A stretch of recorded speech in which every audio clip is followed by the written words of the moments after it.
Okay, so are we in agreement on myth number 1 then? Read it again. In the beginning, it was a golden age of prosperity and knowledge. Then supernatural powers unleashed their wrath. This resulted in our glorious civilization quickly falling to ruin, and because of this there was destruction, our greatness laid to waste, until the threat vanished mysteriously, and now we have ensured such things will never happen again. Yeah. Yeah, I like that one. Okay. Yeah. Myth number 1 it is. Do you have other stuff? I have other stuff I'll on just here. read the top. So you can lean over. So next, let's talk about the place where all this is going to happen. So first, let's talk about scale. Like, how big is the civilization that we're a part of? And so to sort of grasp that, I have given you 3 options here: wooden palisades, meager stone keeps, or sprawling citadels. Say those again? Wooden palisades, meager stone keeps, or sprawling citadels. Part of me wants to go citadels, but part of me doesn't. I like the idea of the meager stone keeps. That's kind of where I'm leaning too. Yeah, I think it gives us, kind of, it feels a bit kind of feudal. So, the idea that we have, maybe there's one kind of local baron or, duke or something like that, and they control, like, an immediate area. So, maybe an odd half dozen towns or villages nearby, but not much more than that. So, it gives us a variety of possible environments. Okay. Meager stone keeps it is. Does that make sense to everyone else? Am I just... That makes sense. Yeah. I liked either the last 2 options, the stone keeps or sprawling citadels. So next one's sort of like technology. So javelins, recurve bows, crossbows, or arquebuses. What's an arquebus? Very primitive musket. Okay, Like a don't want that. blunderbuss. Something like a blunderbuss or something like that. Like, Yeah. I'm gonna fill this with rocks and put some gunpowder in this Matchlock. end, and, yeah, exactly. I don't know. I think crossbows. Okay. That would suit my character. Oh, would it? I- It would, yes. I'm fine with either recurve bows or crossbows. Based on kind of the setting we're kind of settling on a bit. Well, what setting are we settling on? Well, I'm going off of the idea of meager stone keeps. Like, I'm just thinking about what sort of civilization, infrastructure, technology you'd really need to create crossbows. Well, like in our mythology, there was this great civilization, right? Like, Yeah. How was that laid waste? Are we living in the ruins in these stone keeps, or like did we rebuild and now we have stone keeps? That's probably good to flesh out. Yeah, probably. And like So- tie together about like why the technology is the way that it is. If it's rebuilt, or are there super technology, or are there like higher technology out there that we're still trying to like unlock or recover, or that's. No, I think I think that is a really intriguing sort. So to answer your question, Chris, it would be kind of both. Is that that we might be living in kind of the husks of stone keeps that we've been trying to like habitate, but that we couldn't build new ones. All we can kind of do is try and patch up the ruins of the old ones, which were still beyond our own capabilities now. So we are, maybe it's, civilization was laid waste and we are starting to recover, but we're not at the point where civilization has restored. We haven't even gotten back up to that point. That's a cool evocative image, an idea of like highly polished or like well-crafted either architecture or like statues, and then we're living in like slipshod, like crafted or like roughly made like stone structures that are rebuilt from the crumbled civilization. That's kind of like a cool that's cool imagery, you know. Yeah, like if something breaks, like we can't fix it.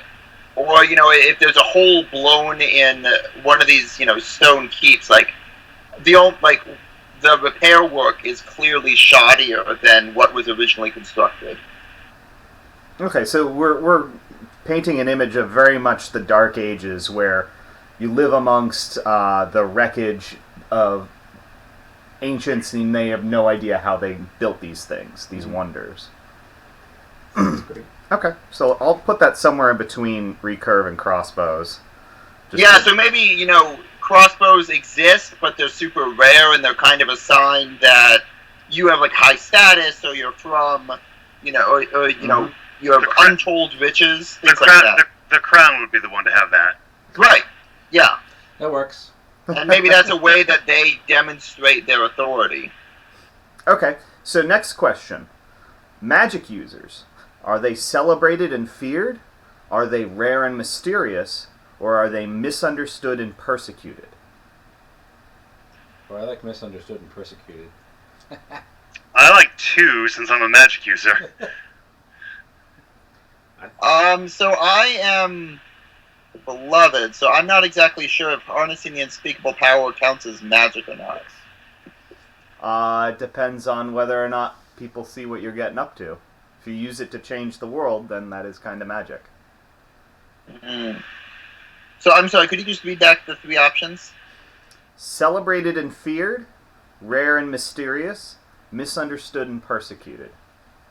My vote's for rare and mysterious.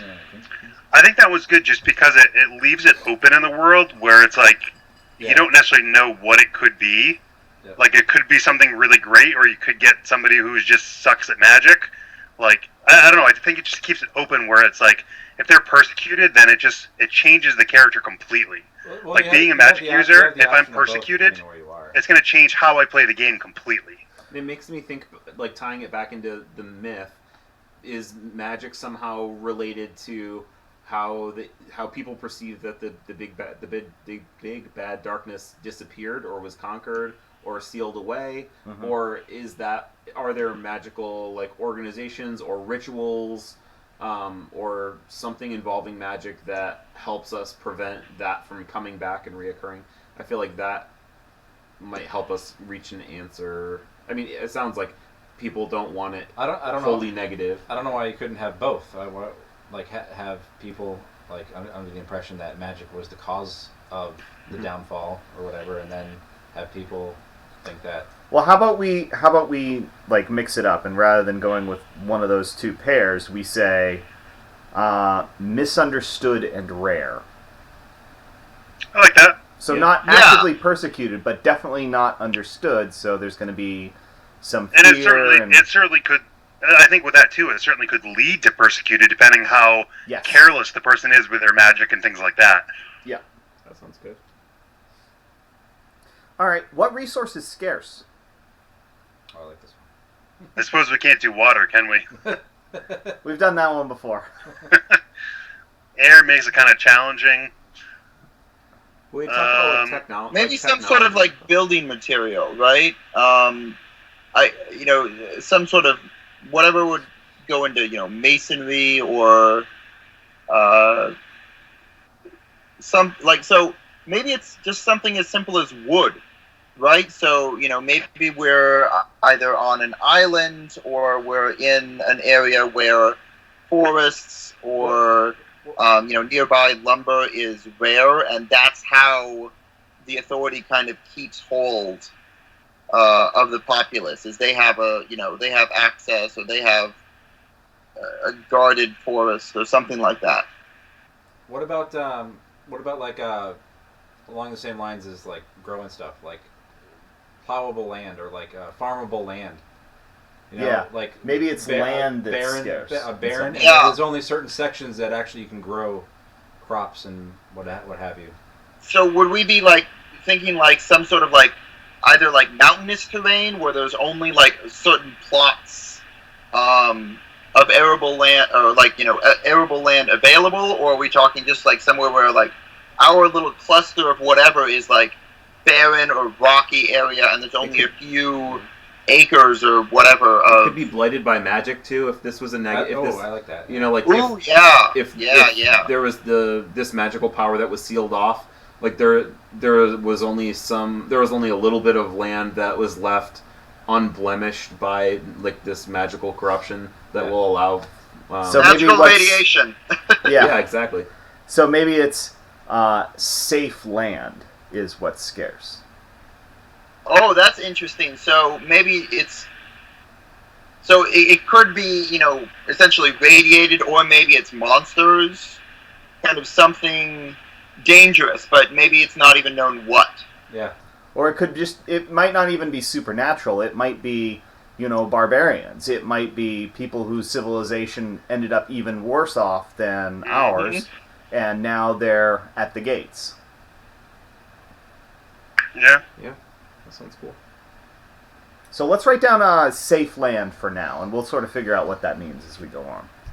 Yep.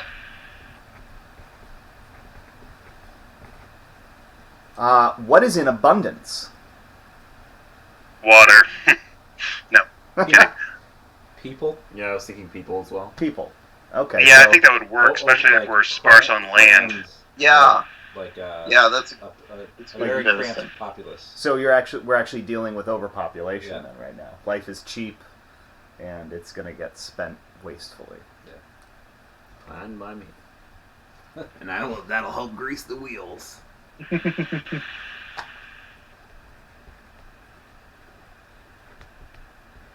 All right.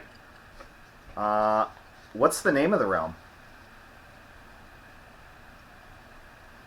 I'm gonna pull up the dungeon fantasy name generator here really quickly. All right, we'll come back to that one. Uselmorph. Not Nooselmorph. Topus? We'll let that percolate for a bit, and we'll come back to it. Percolate. Yep. All right. What threat to the realm looms just over the horizon?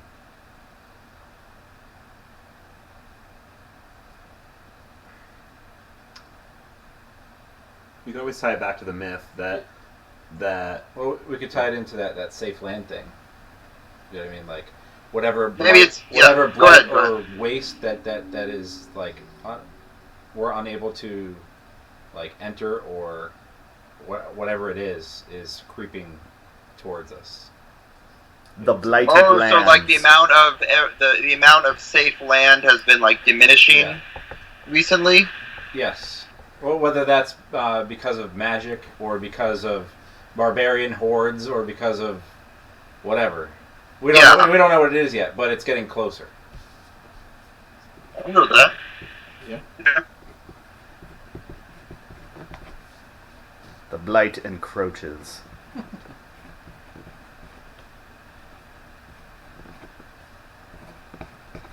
I'm going to assume I spelled encroach right.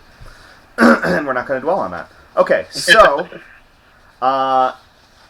now I have some questions to help with character creation. But all of you have at least a character sheet you can look at for your class. Yep. Mm-hmm.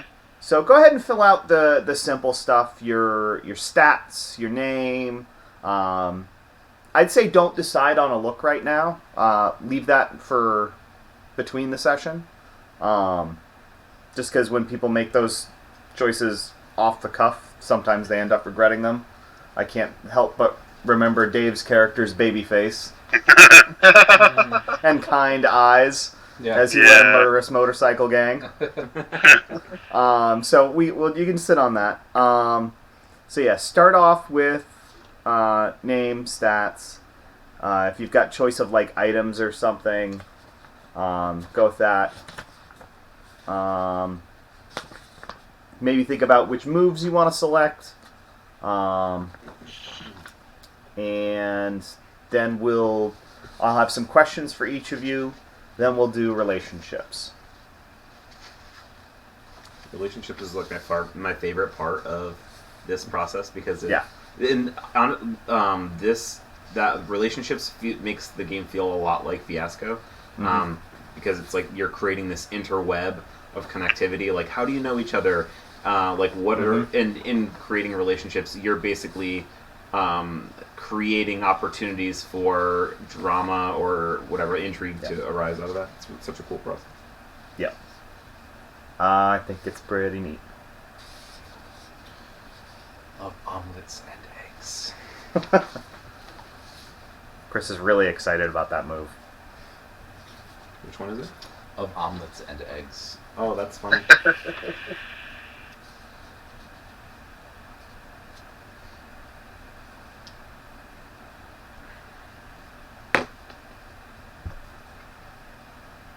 So, Nate, I have a question on one of the potential moves. Yeah. This one is called It Knows You. When you confront an NPC's inner demons, roll plus arcane, etc., etc., etc.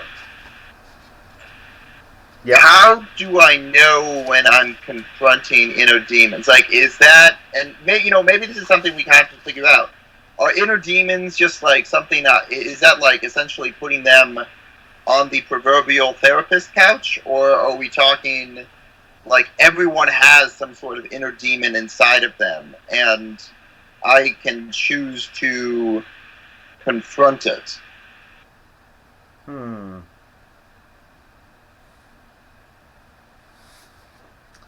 I think everyone has some sort of demon inside of them, proverbially. Proverbially. So Words are hard. yeah, they are. Fuck you. I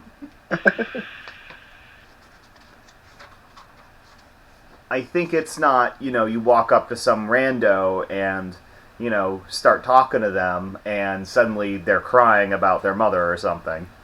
It's more, I think you have to know the person. I think you have to understand their deal. Oh no, I get that. I guess it's not more, literal demons. Sorry, what? It's not literal demons.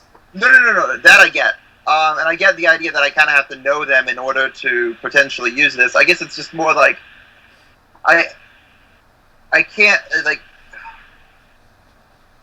I'm not going to I just don't want to wind up in a situation where like I go through the trouble of trying to like get to know this person and try to solve their problems, and then like I try to use this, and you're like, oh well, there's no demons. Like they're totally fine.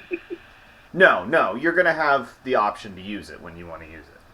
Okay, yeah. Then I think that in terms of again what I kind of had in mind for my character, I think that even though it's probably not necessarily going to help me a lot in terms of going forward, I think it makes more sense for a backstory.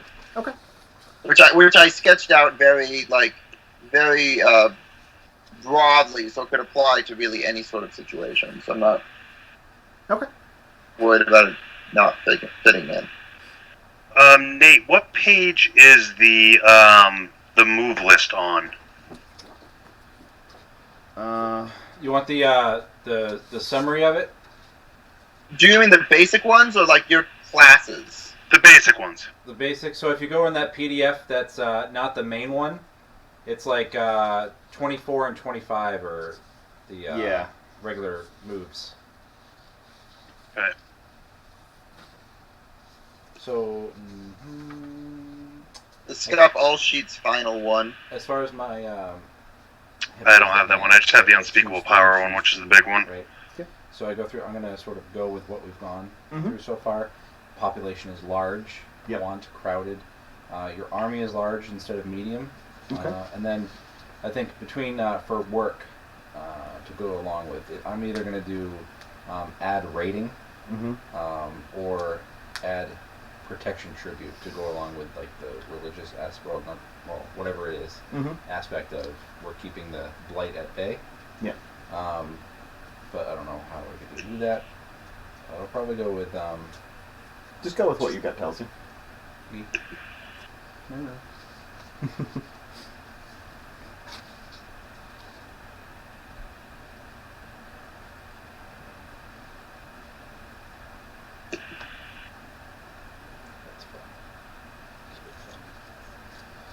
Population is What's my population? Lazy and drunken?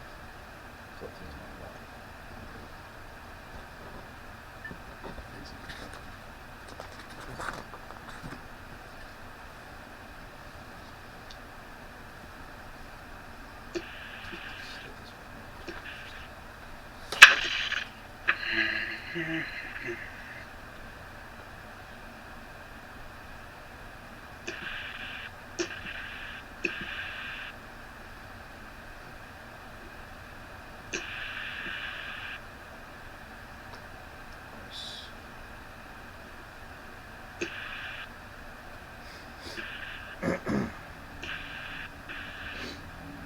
So I have a question for one of the moves. So, in the book, if you have if you have a militia or something like that, and you fight as a militia, that there are benefits to that about increasing one harm or whatever. Mm-hmm. So one of the moves for the gauntlet is send an army for I will not relent.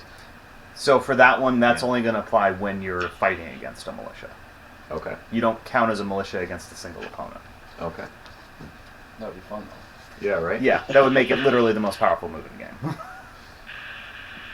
Yeah. Can't do it. At least for combat. Right.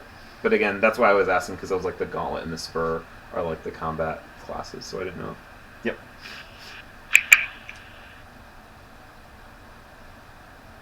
It says in combat though. I'm not gonna try to be like a rules Nazi. I'm cool with that. If it's So on- we've actually got some experience with this because we've played Apocalypse World, Yep. and the Oh, Gunlugger okay. has basically the exact Gotcha. same move. Gotcha. And what we found is that if you apply it to single combat, Right. it's just completely overpowered. Okay. It makes it Yeah. so it would boost your armor up to 3, assuming you're wearing heavy armor, Mhm. and that's insane. That makes Right. you virtually untouchable. Yes. Yeah. Okay. I see that. Okay.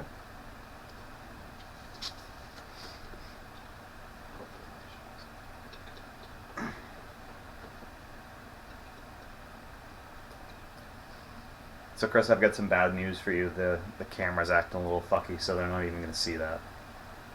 What do you mean the camera's acting funky? We will. Yeah, we'll see it. Assuming we start playing. Yeah, assuming we start playing. But that's fine. We'll see how far we get. We'll fix it. I think we're doing well here. Fix We're it. making good time. Yeah. I was calling on my phone. Trying to call. Sure, if you want. Your Your Majesty. Your corpulence. That's not a very. That's not a very True. nice honorific like a. Yeah, well, I wasn't trying to be nice, so.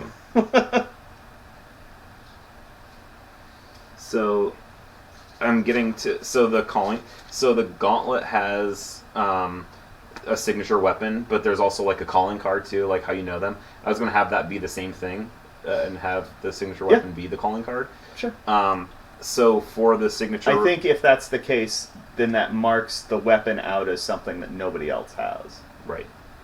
Yeah, and so the idea that I was thinking of is like a mystical. So it's like the kind, the look, and then options. So it's like a mystical like hammer, like a big maul. Mm-hmm. So my faction is the star. It's called the Star of the North, and so for the character concept, I had not paladin in the sense of magic user, but like righteous, Mm-hmm.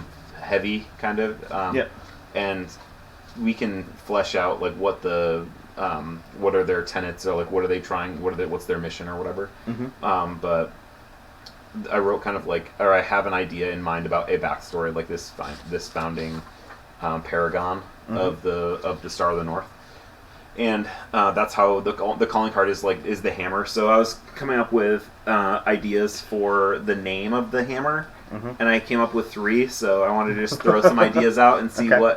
what sounds good. So I was thinking of retribution, Mm-hmm. the reckoning, or judgment. I like judgment.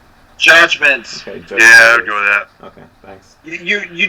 A weapon shouldn't have like a full title. Like whenever you have to like say more than one word, I feel like it gets unwieldy. Yeah, it has its own epithets, like 4 or 5 different. No, I'm joking, but judgment it is.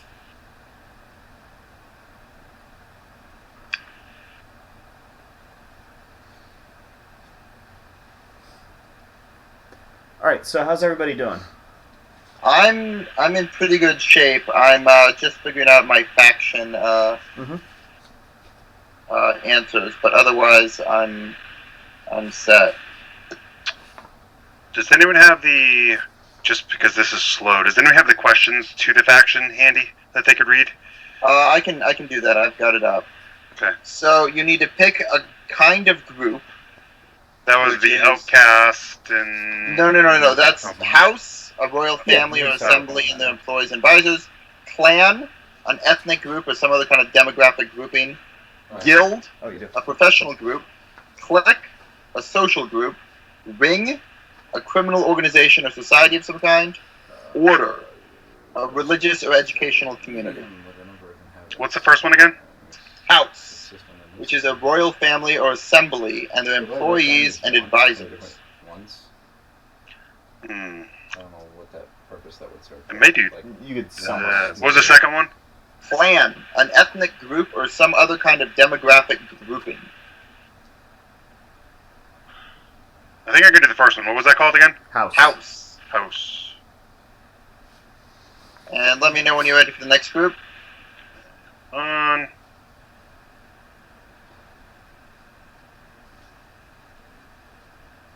Okay, status. Noble, part of the ruling class. Honored, a group held in esteem despite not being noble. Common, a group of regular people. Proletarian, a lower status group. Outcast, a reviled or marginalized group. And outlaw, a secret or criminal group. Okay, that'll be common and benefits.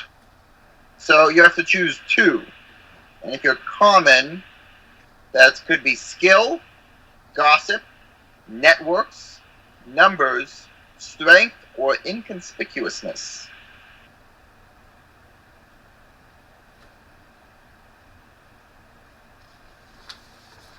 Perfect. All right.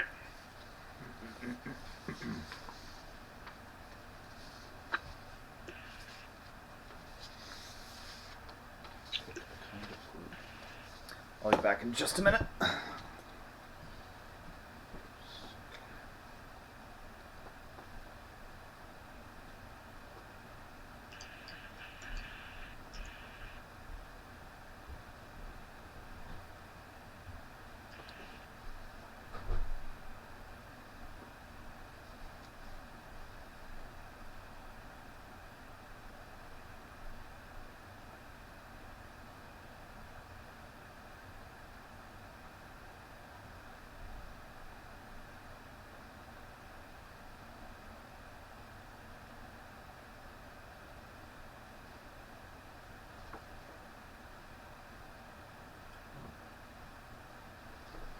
I'm set with mine as well.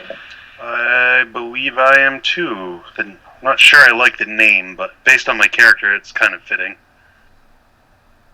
Mine could get really awkward really quickly, or it could be a lot of fun. Probably both.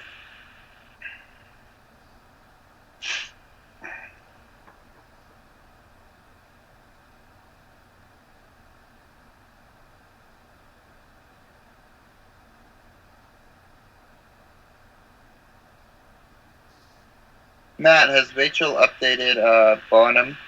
I do not know. Because I did respond to her. Painting together tonight. What? Is it like a sip and paint or something like that? The lives? Yeah, it's one of those things. Yeah. It's more of a doing like those signs that you hang on Yes. the wall. It's like family. Yes. It's like one of those, but they're like this big. That's been It's really just popular stencils. lately. I work with all women, so there have been different groups of women who have gone to that same, Yeah. probably the same place that makes.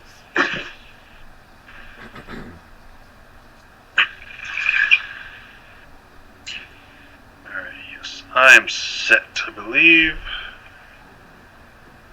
Josh, what were you reading to Matt? I was reading the different statuses and functions and all the factional information. What page was that? It is on of the big document. It's on page 160 of the PDF. 160. 160. Thank you. Yep. So keep in mind that's of the PDF. It's not whatever the page is tracking, which is 153. If you're looking at the page number. Yep. Do you want the You know what? I own this resources house. Get off the chair, to cat. make the threat chart or whatever? We can leave that blank for now if you want. Okay. Okay.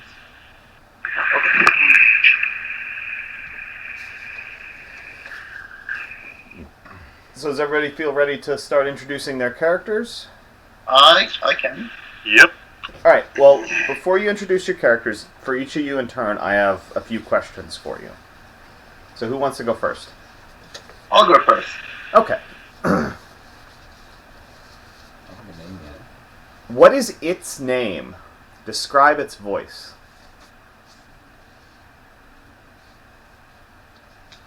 Its name is Cyrano. And its voice is deep and suave and like the first bite of a piece of really decadent chocolate cake.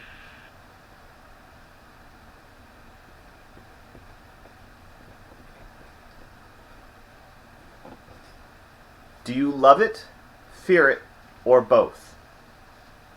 I love it with all my heart. Feel what? It. The unspeakable. The unspeakable power that the beloved has a relationship Oh, understood. with. Understood. What the hell are you talking about? How well does it really know you? It has watched over me for my entire life.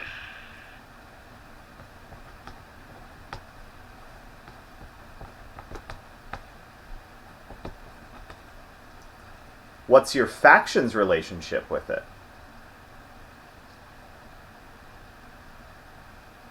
Indirect.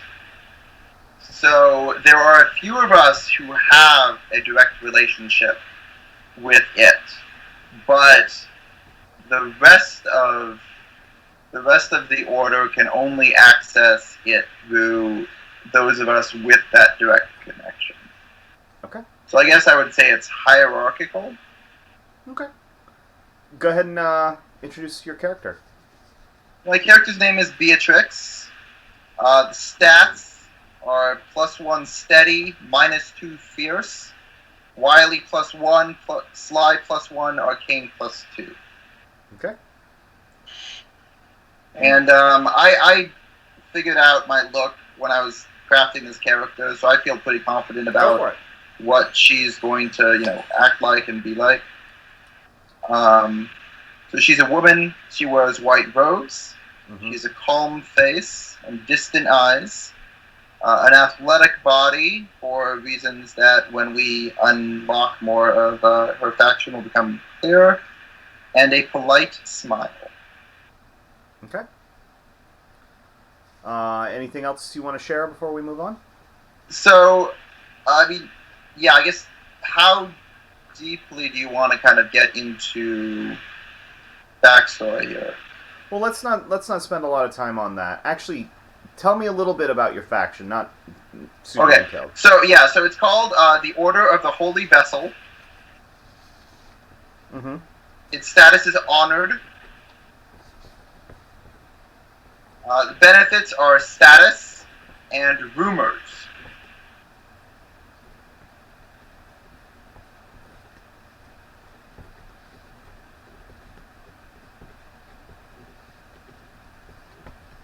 Okay. Who wants to go next? Got ideas. Go for it. So, before we go, Yeah. well, you sort of answered this already. Talking about your calling card, Judgment. Yeah, judgments. Big Hammer. And judgment is ferocious, but it's also ornate. It carries the symbol of the faction, which is a morning star, like not a morning star like the weapon, but it's a multi-pointed star. Did your faction build it, or is it left over from the age before? I think it was left over from the age before. Yeah. Cool. Like it. Who holds your leash, and how strong is their grip? So there are like ranks and tiers of authority and power within the faction. My patron is a class. It's kind of like I think of it in like military terms. Like I'm assigned to his unit, but there are other people that have similar rank, and they all hold authority. So even though I'm in his like organization or group, I wouldn't. If somebody openly told me like don't do that or go do that, I would listen to them as well. I think as an order, their mission, they're bent on eliminating evil from the world, and that their ideology can tend to be very black and white sometimes. So I think that to answer the question about how tightly our members of the faction hold my leash, it's a tenet that I uphold as well. So I think if like given a mission to like free the world of darkness and evil, he will kind of throw himself at it like dangerously. Okay, so it's not so much that they have to discipline you to make you do what you want. You're a true believer. Yes, there are. I was trying to think as we were talking about the mythology. Some of the things the order can get like ragtag groups of people to go out and try to like clear barbarians off of the blight, or like they can get new ranks within the order. So there are people who are like, okay, it's like steady, like their status and power. It's great to be part of an organization that's like feared a little bit. But in those guys, it remains to be seen if they're in it for the right reasons or whatever. So okay. Your name is on everyone's lips. Why? The same reason that I had kind of alluded to, that the black and white judgment and ferocity that he goes after evil in any. So he's not above creating a display in the public forum, a violent display in the public forum, because. So you did something violent in public recently. Yeah.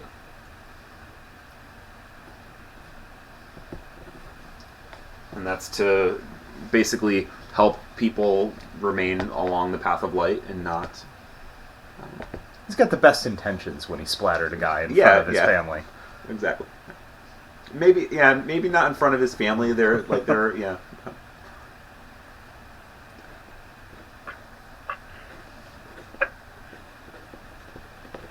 Okay. Who is currently in your sights? I was trying to think about things like that too. If it's like inwardly focused internally, or if it's focused on like the. We can come back to that one. Yeah, I would be interested in fleshing out the story a little bit more. Sure. And I'm happy to. Yeah. All right. So tell us about the rest of your character.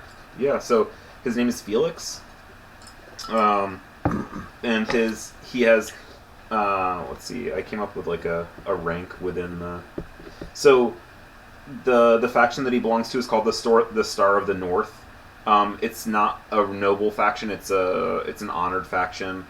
So, so like I said, the faction has a lot of the like paraphernalia is emblazoned with the symbol of the Morning Star. So he has armor and this gigantic, massive hammer that he carries around, smiting evil with.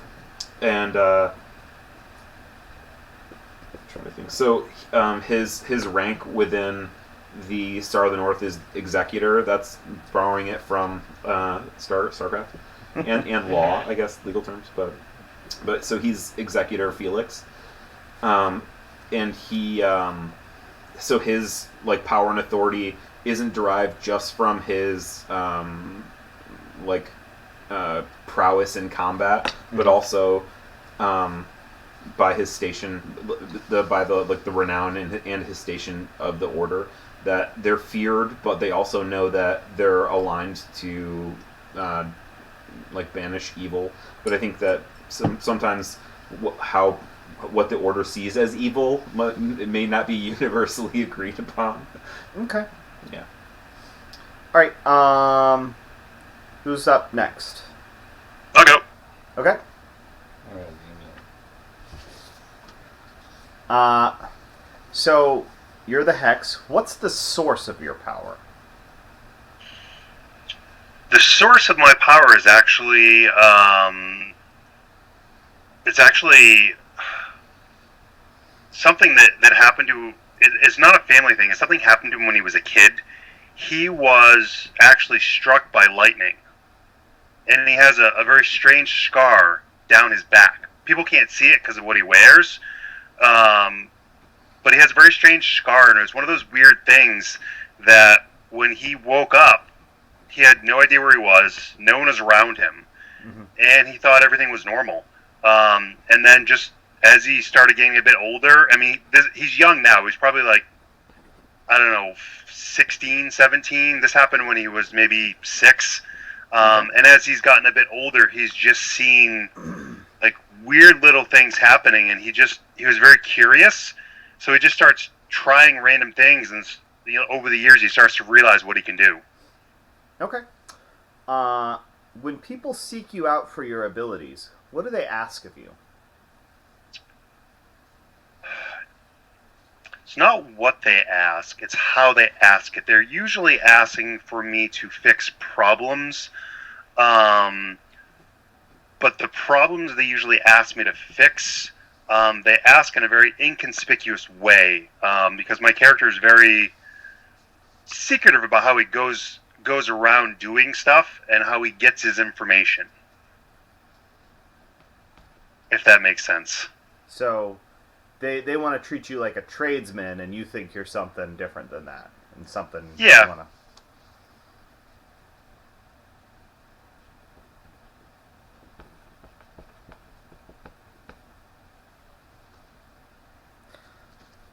What's a rumor that you've heard about yourself?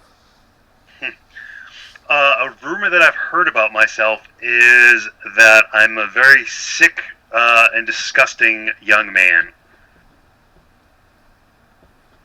I can go into more detail if it's needed. Only if it's true. Is it true? Depends on exactly what it is, but yes. No, but I mean, the rumors that you've heard, are they true? Yes. Okay. But they don't know it's true. Or they don't know for sure, anyway. Yeah. Okay. But it's a very, like, they know, but they don't know the fine details. Okay. Let me put it that way. All right, so tell us about the rest. All right, so my name is Gozar Thornberry, but he goes by Gozar the Heartthrob. I've been thinking about this character for a while. His stats are Steady +1, Fierce -1, Wily +0, Sly +1, Arcane +2. He is a young man, 16 years old. He is a very stunning young man. He kind of likes to wear the revealing clothing, nothing like Selena, but something that's not proper for what he should be wearing. He has a flawless face, piercing eyes, tantalizing smile, and a stunning body. His voice is a bit different. His voice hasn't quite reached manhood yet, so he has this look about him. But as soon as he opens his mouth, people all of a sudden get a different opinion of him. He belongs, the faction he belongs to is House Thornberry. It's basically a lot of his family. He's pretty much like the king's fifth cousin, like that side of the family. So distantly related. They're common, but they consider themselves more still royalty, even though they're really not. They're treated more as commoners, even though they think they should be treated better. So is this a no? Would you say this is your noble or honored here? This was honored. Okay. Okay. And I have a familiar, a dog, That's cool. named Peaches.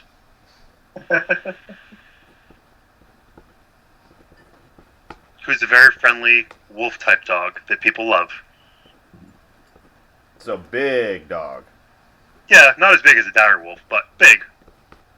Yeah, well. Good thing there are no horse-sized dogs here. No, true. Okay. Chris. Yeah. So who commands your military?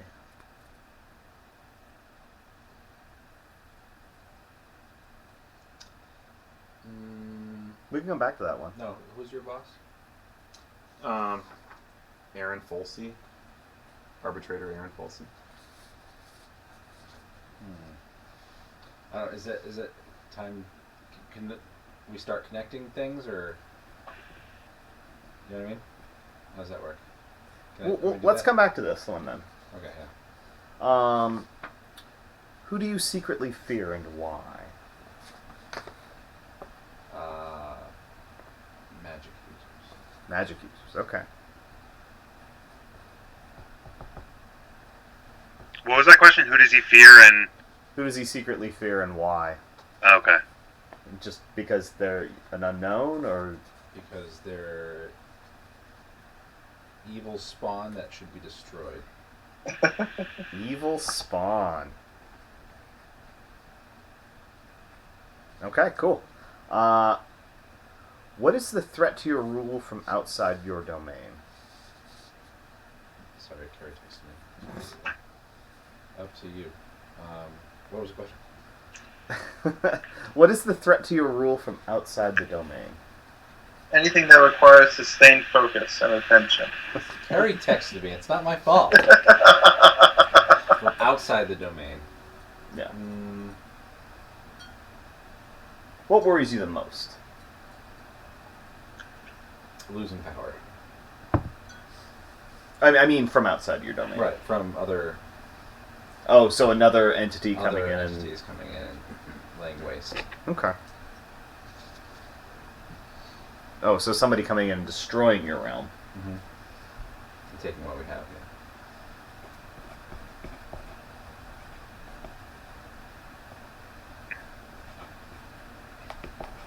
Okay. You're beholden to someone, secretly or publicly. Tell us about them. The NPC, right? Sure. Yeah. Anyone? This could be like as simple as like your grandmother's still alive and she's or your mother's still alive and she's the matriarch of your house. So even though you're king, she still tries to pull the strings, something like that. Or So I think let's go with this. My public opinion of magic users, Mhm. right, is that hang them, get rid of them, right? Mhm. But there's a leader of some sect Mhm. that uses magic to keep the blight or whatever at bay, but he has the thing for her Okay. and doesn't mind her. Is this her? Is this your faction? Hmm? Is this your faction? Mhm. Okay. No, just someone in the wherever we are. I don't know where.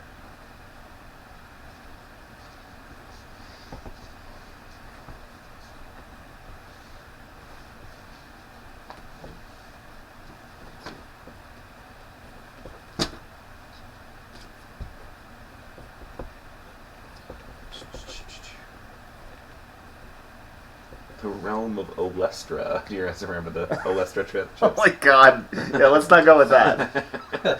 One of us might be deathly allergic. So tell us about the rest of your character. All right. My name is something. We'll get back to that. I haven't picked a name yet. So as All hail King Slappy. yeah, he's not a king. Okay. He is the head of a clan. Mm-hmm. Okay. He's not royal. He just holds power because of not really his family, but the people that have sworn oath to him. He does have family there, and he is. Where's my sheet? There it is. So the symbol of authority, describe it. So he has a unique eye color. He's heterochromia. He has a green eye and blue eye, and every male in his family has the same attribute. So they're easily distinguished. And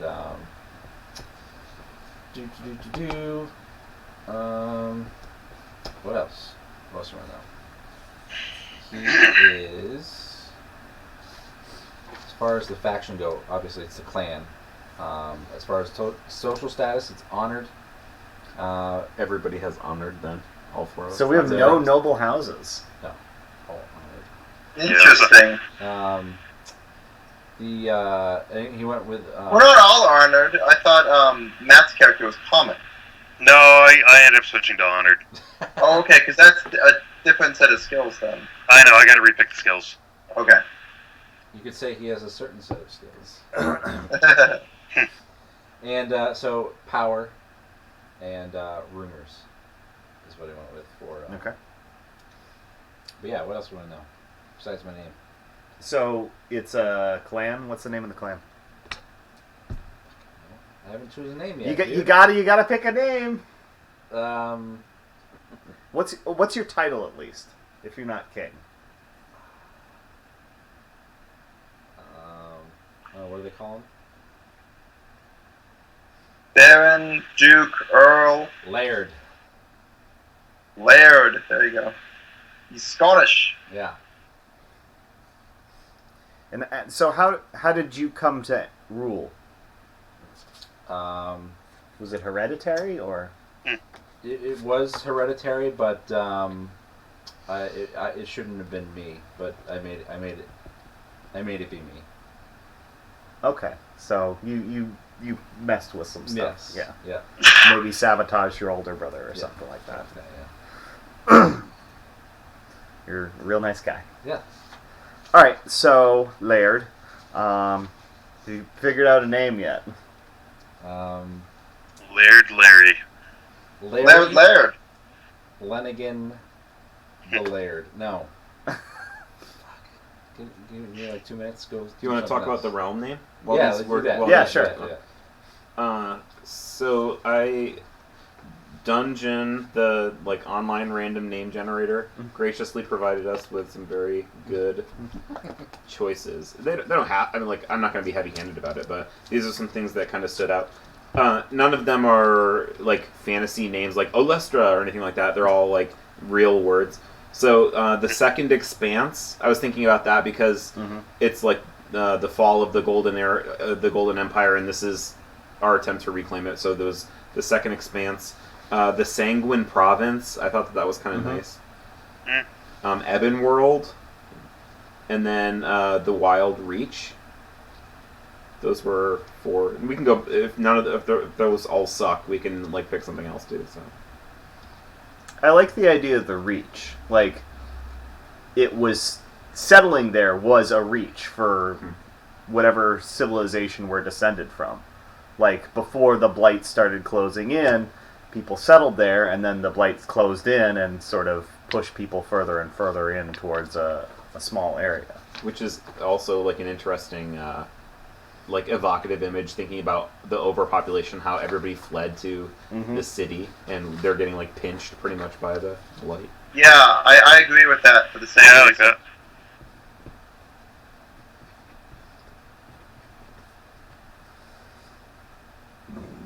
Okay. The Reach. What's the name of the city that sits in the center. It'd be something like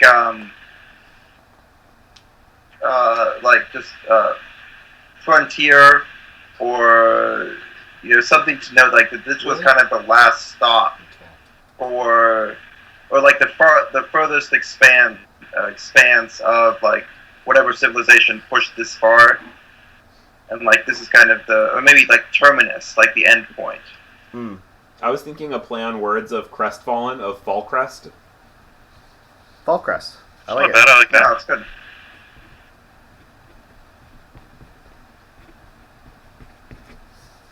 Okay, cool. We're gonna need that name, Chris. Yeah, I know. Name generator. Why can't we talk more? Why wasn't there more deliberation about the realm name? Yeah, I know, right? Yeah. Is this- Electric band. That's not what I want. Is this being recorded for YouTube as well? Yes. Okay. Yeah. I started the recording like 2 minutes Flaming late. rattlesnakes. Oh. What? Well, why don't we take this opportunity to go get myself another drink, and I'll think of one by the time I get back. Sure. Go for it. And you come with me, and you can give me a name. All right. I'm gonna pause the recording here for a minute. We'll take a drink break, at least 5 minutes. Go empty your bladders, refill your cups, etc.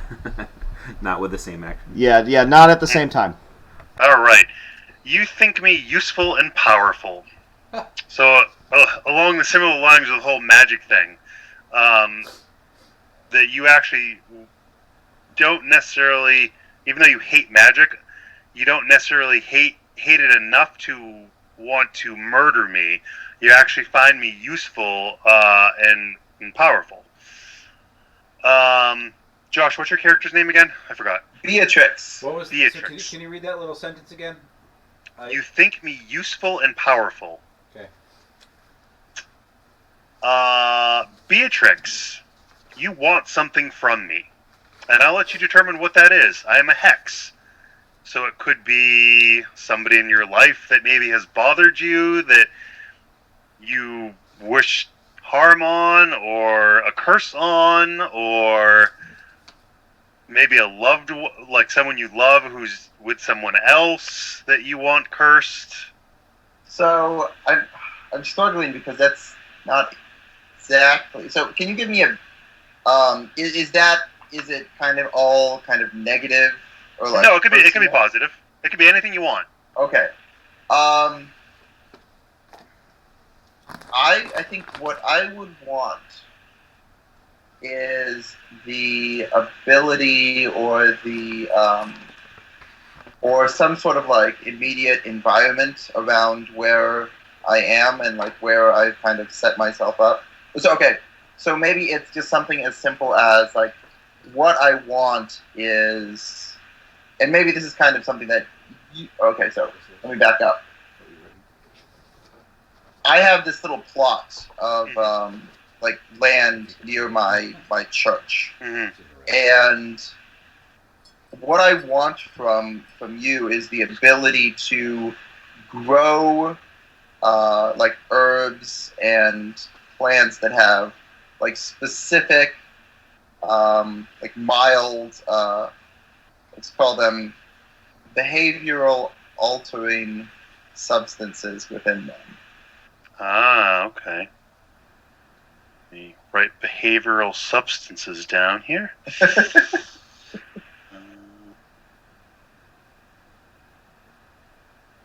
Behavioral substances. All right. I can arrange that. All right.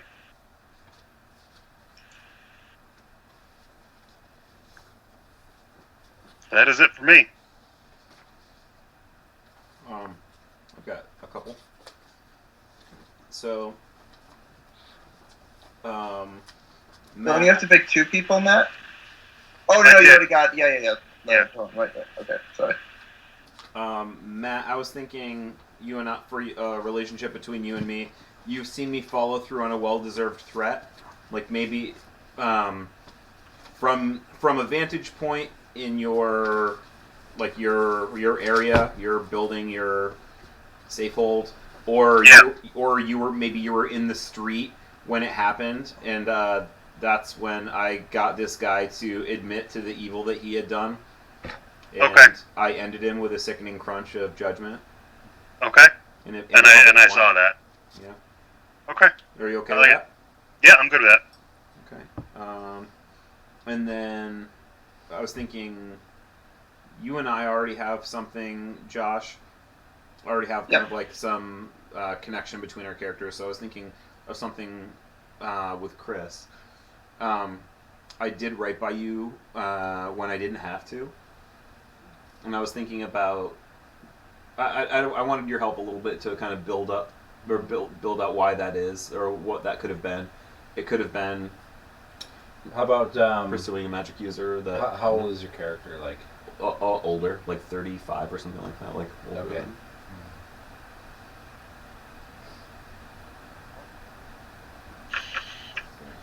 Well, let's say a member of my family sort of took it upon themselves to try to reach a little higher than they were supposed to, and I don't know, you thought it unjust and helped with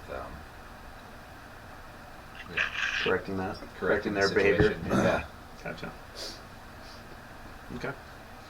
So, did I kill them or just put them in their place? I don't know what you do. I'm okay with just like teaching them a lesson. Nice. Let's say you just used your hammer on their hands. Yeah. Yeah. That's good. You'll not be an arm wrestling champion again. Okay. Awesome. Oh, look, it's Cousin Two Claws. Stop calling me that. What's the clan name again? What did I say? Belford.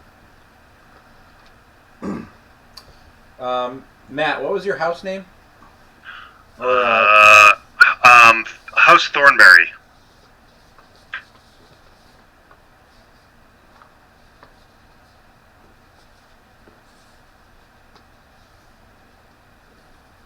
What was yours, Felix? Like a family name? Well, what was your faction name again? This is the Star of the North.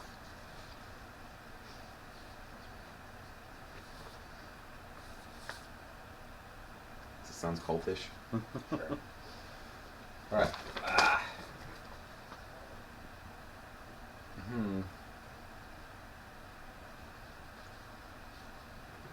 Let's do. I think I'll go with Felix. Okay. And say that you see me as an opportunity for a better life. I think that fits in there. Okay. And then Beatrix. Yes. I may have encountered you and I fear you, but you fear I know the sorts of things you get up to. I think that is totally fair.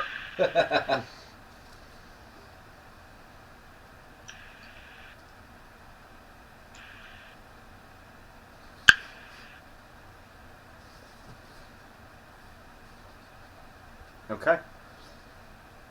So is that all the relationships for everybody? Yep. Yep. Okay. So I want to just start by or wind this down by asking a few other questions just to sort of satisfy my curiosity. Let's see. The Star of the North, are they a religious order or quasi-religious? So quasi-religious. There was the founding member. His name was Aegis, the Morning Star, and so part of the lore of the Star of the North was there was some conversation about whether or not he was a mere mortal or divine, and based on like the deeds that he had done, he aligned the order, and he had accomplished a lot of great deeds in his time here. So he was the paragon, the founding member of the order. so some people look to him as like a model for like behavioral tenets, like, and they have like, I'll do this, I'll do that, I'll do that, just like Aegis and the Morning Star. And some people, there are priests within the north of the Star of the North who actually pray to Aegis. Okay.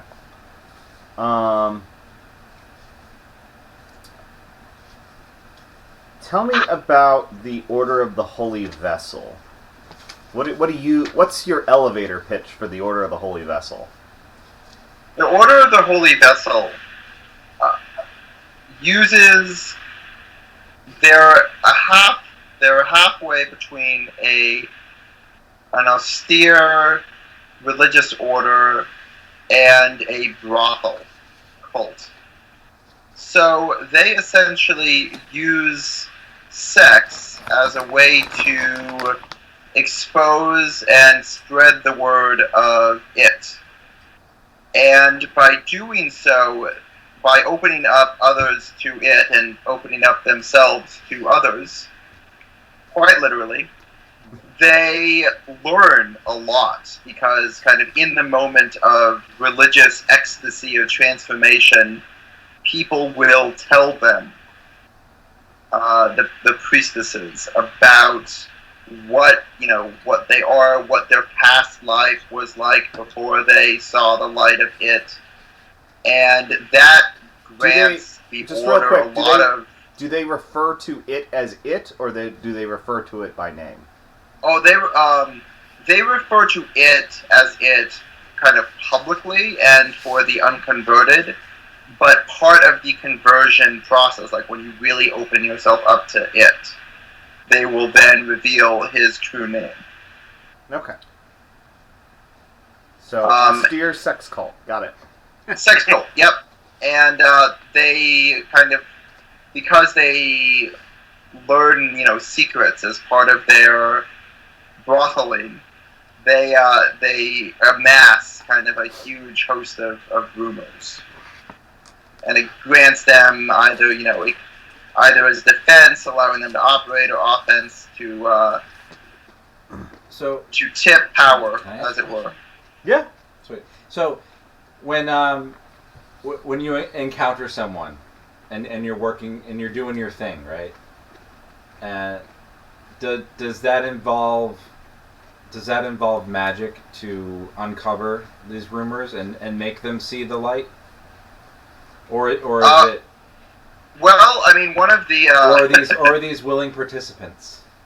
Oh yeah, they're willing participants. So the reason I'm chuckling, because with the beloved, if you and another character have sex, you share it with them.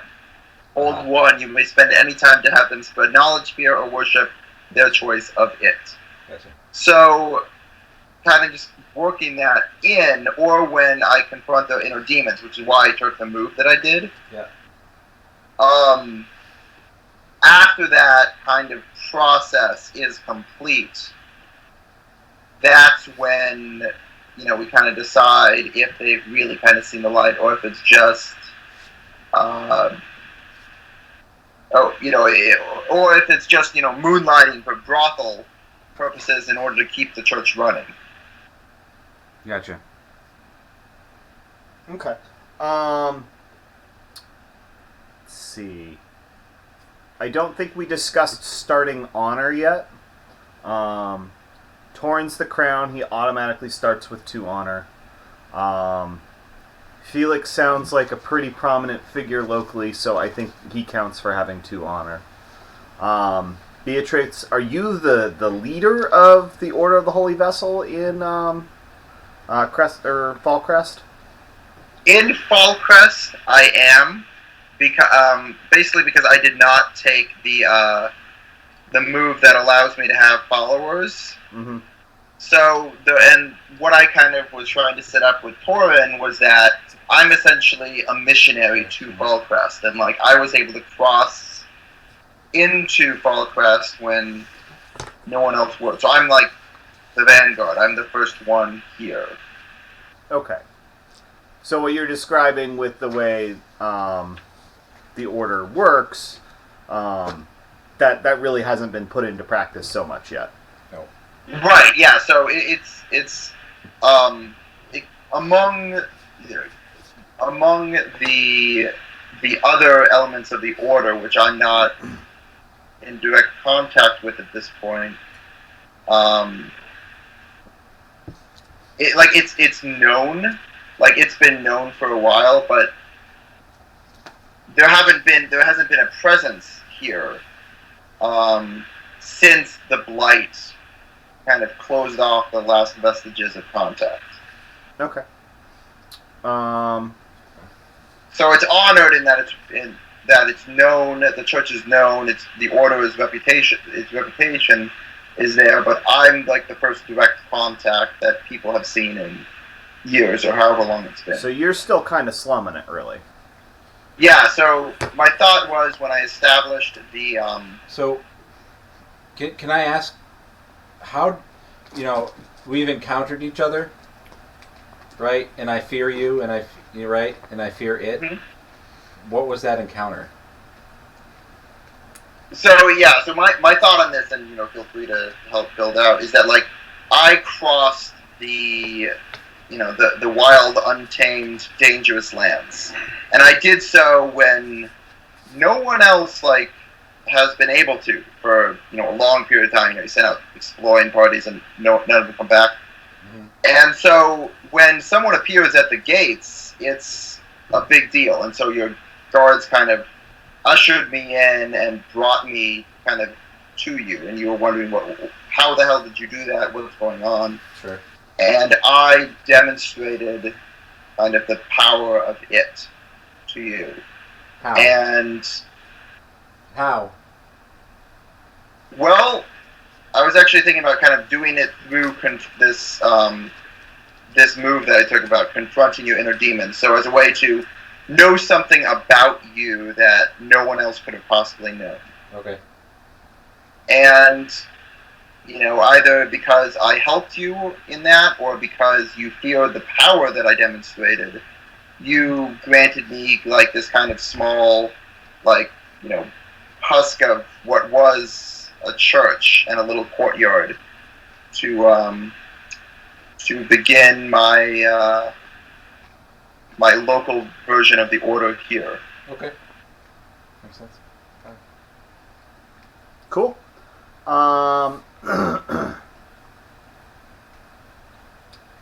So, Matt, what does House Thornberry do? House Thornberry. They're a bit lost. So House Thornberry is pretty much mostly family, cousins. The family's running a bit thin. So they're at the point where they're recruiting, so to speak. So they're a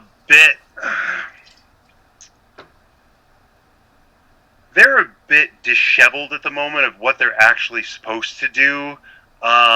Back in the days when House Thornberry was a stronger group, they were known to carry out. They were pretty much the private detective kind of group, where they would be the ones that if you didn't want to go to the guards or things like that, but you needed something done, you would go to House Thornberry. Right now, again, though, it's a smaller house, into like the fifth and sixth cousins that you don't really ever see or talk to, who are starting to, get their other sides of the family in. So it's definitely a house that is dwindling a bit, but actively recruiting. And Gozar kind of wants it to be what it was. He's kind of the closest remaining person to, like, he's the first cousin, so to speak, or whoever, like, the closest to the crown was. So he is still familiar of the lore of what House Thornberry used to be. He wants it to go back to that, and he still does that. That's actually what I was thinking with Chris's history of, how he knows me as useful and powerful as the whole rumor thing. That he had somebody, and Chris, tell me if you think this is okay, that you were curious with the whole magic thing and you fear it. You actually had somebody tell me And one of the rumors that have been going around, or one of the facts that have been going around, is a lot of the people that are ending up dead, their hearts are missing. And you heard a rumor that Gozar was maybe responsible for that. So you had sent somebody, and you basically, that person witnessed me doing it, and because you didn't want it getting spread, you basically killed that person. It was like a peasant or something. But because of that, you found me useful. So those are the types of things that like House Thornbury would do. Is you need somebody killed, we kill them for you. But we're not the goons. We're not like the outcasts or wanted or things like that. We're very careful with what we do. Very thorough with what we do. Josh will get the reference. Very Draga-like when Draga was doing his side stuff. And that's kind of what he wants the house to go Draga back actually to. killed someone? Oh yeah, I killed a lot of people. Oh yeah, it was really messy. Oh yeah. Did you open up Did you open up those documents for everyone to read? I don't I think I've read those ones yet. Now It that should Draga's be gone? open. I think. Oh yeah. Remember that? Do you remember? Sorry to sidetrack this, Nate. Do you guys remember in our family game when you guys were looking for that person that got mysteriously killed? Josh, do you remember the person's name? It was mysteriously killed. God, They- that's such a long list. It was when I first started doing the evil thing, and they were trying to find. Yeah. Like it was in the courtesan territory. Yeah, you guys were hunting, and like I basically framed somebody, and you guys were like running around trying to figure out who the hell killed this person. Yeah. It was Draga the entire time. Nice. Yeah, I was gonna say, I think that was like 3 years ago. It was a long time ago, yeah. So- But Draga has done a lot of killing. So basically, Gozar is one of my assassins. Yeah, you could say that. I'd be good with that. Okay. Or their family used to do that, and Or, yeah. Gozar Yeah. wants to sort of Pick he it wants back up. he wants to pick up that mantle again. Yeah. Cool. Yeah, exactly. Sort of the okay. Okay, so we got a little sidetracked, but we were talking about honor a little while ago. So, Gozar, how much of a reputation do you think he has? Do you think he qualifies for 2 starting honor? I think he would qualify just because he's really the last, like, I don't want to say direct descendant of the king, not descendant, but like of their side of the family. And I think with his side hobbies that he does, people know him, and people still know that if they need something done, they can go to him. Okay, yeah, sure. Take 2 starting honor. Did we resolve Beatrix? No, I was just getting to that. So, Okay. do you think you've built up enough of local reputation to qualify for 2 honor? Or is it still a work in progress? I think it's still a work in progress. I mean, at this point, like I may be connected to Laird Torrin, and my order is known, but I think I might still be seen as kind of a bit mysterious. People are a bit wary. Like the fact that there are rumors that have popped up that like I crossed, the barren wastelands. Maybe people are still a bit.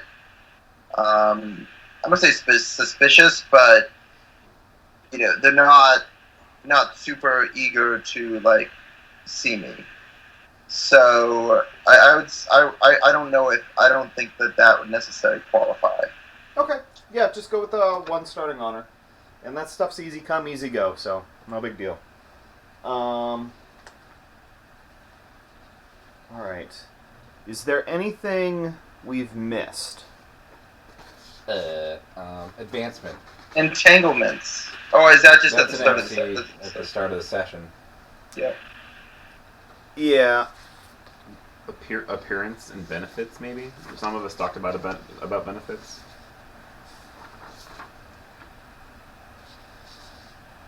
Benefits? Where Like part of the faction, like yeah. if you wanted to work out like threat, like if you're doing like homework on the back end about determining threat and creating NPCs to say like what are their tie-ins to Yes. turn the screws So, on the characters. for the Star of the North, what were there to Power and status. power status?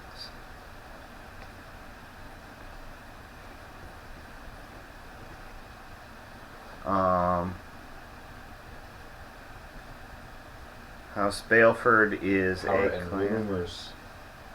They're a clan. Is that They're a correct? clan, affirmative. I mean, yes. Power rumors.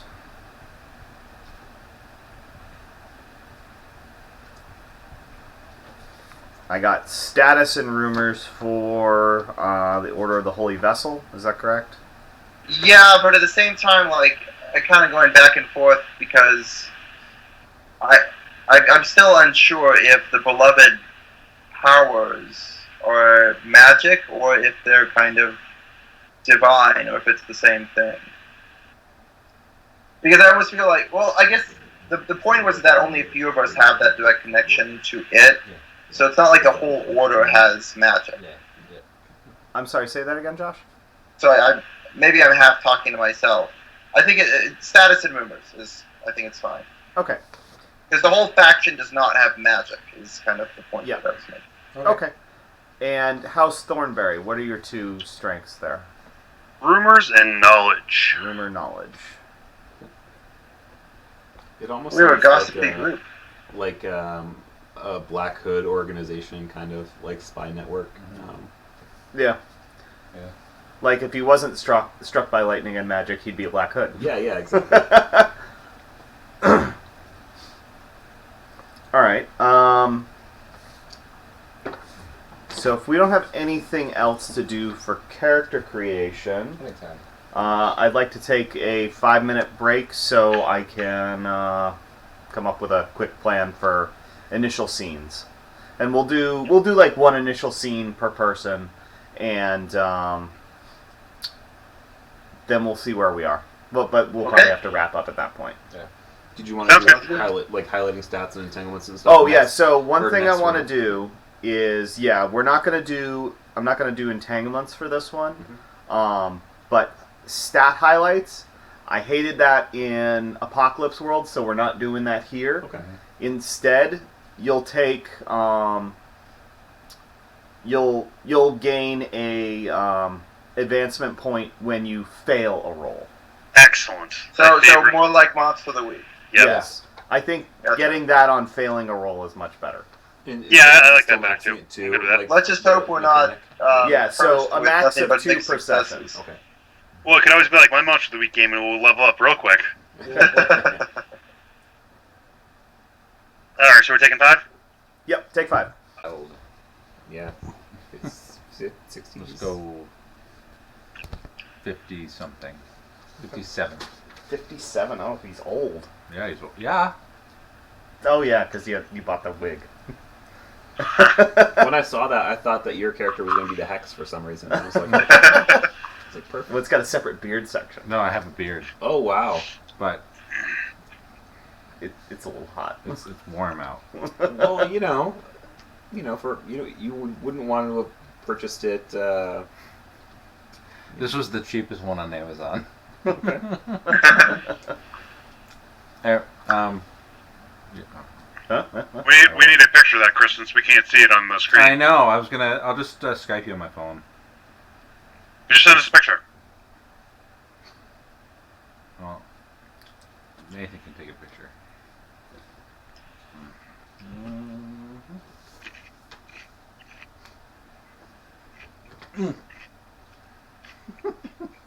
You're forgoing the beard? Why don't? It's upstairs. Oh, lame. Why do you want me to get the beard? It's not complete without the For beard. fuck's sake. Alright, well, be right back. 2 seconds. Go slink around in the house with your wig on and scare the crap out of the kids. Just checking on you, dear. What are you doing out of your bed? I'm never sleeping again. That's so funny. Terrorizing children is the best part of being a father. Dad jokes and Terry. Yeah. So now my oldest has gotten the knack of telling cheesy jokes, like really corny jokes, and he's like, "That's a dad joke."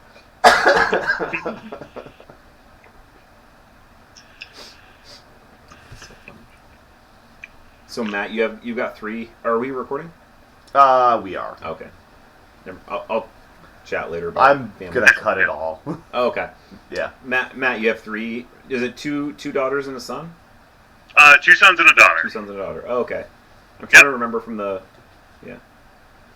the cookout at Nathan's house that one time. Yep. The oldest has some sort of staph infection or something. Oh, no. Jeez. So he has like little dots all around like the side of his face. Lovely. Zachary has something similar, but because he bites his fingernails, Mm-hmm. all his fingers were like puffed out, and when Rachel popped them, a whole bunch of pus came out of them. Oh man. Gross. And then Kylie has double ear infection, Oh. and has had an ear infection every month this year, with the exception of April. How So old is most she? likely, after our trip to Florida, she's going to have tubes put in. Yeah. Yep. How old is So, Kylie? which means our flight is going to be ever living hell. Yeah. Although I did hear somebody told me a trick today that if you put like red Solo cups or like something like that over the kids' ears on takeoff and landing, it helps with the pressure. I don't know how true it is. I haven't looked it up or not. But somebody at work told me that. You can bring gum too. Yeah, we're gonna bring gum for the boys, so I'm not so much worried about them. It's more Kylie with her ears. Right, but like her chewing gum can help. How old is she Yeah. now? She's only 16 months. I wouldn't put gum in her mouth. Wow. Yeah. Oh wow. Okay, I Yeah. didn't know that. Yeah. Yeah, so that's why we're thinking if I can. The doctor said warm cloths on her ears during takeoff and Poor thing, landing that's rough. from the stewardesses, so we may try that as well. Whiskey? I think whiskey. No, I'm kidding. What about you, Josh? How old are you have 2 daughters? I have one of each. Okay. Daughter and a son. Daughter's 2.5, and the son is 9 months. Holy Almost crap. 10. Those are rough years. Hmm They are. Fiona just got over strep throat, and she's finally now going back to bed on a semi-regular basis. But That was a couple strep weeks. throat hit her right as she was making a mental leap and developing imagination, and which means nightmares, and so it's been hard to sleep for the past 3 weeks or so. Just be thankful you only got 2, Josh. That's Oh, yeah. a daily See it when I blessing. text you. It feels like.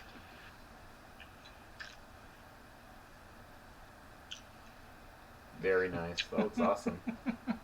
You're a wizard, Harry. Did we get the picture yet? I just sent it. All right.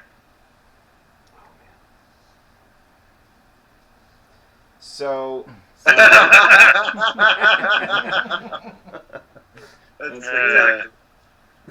My Face ID on my phone is not working. I can't imagine why, cousin it.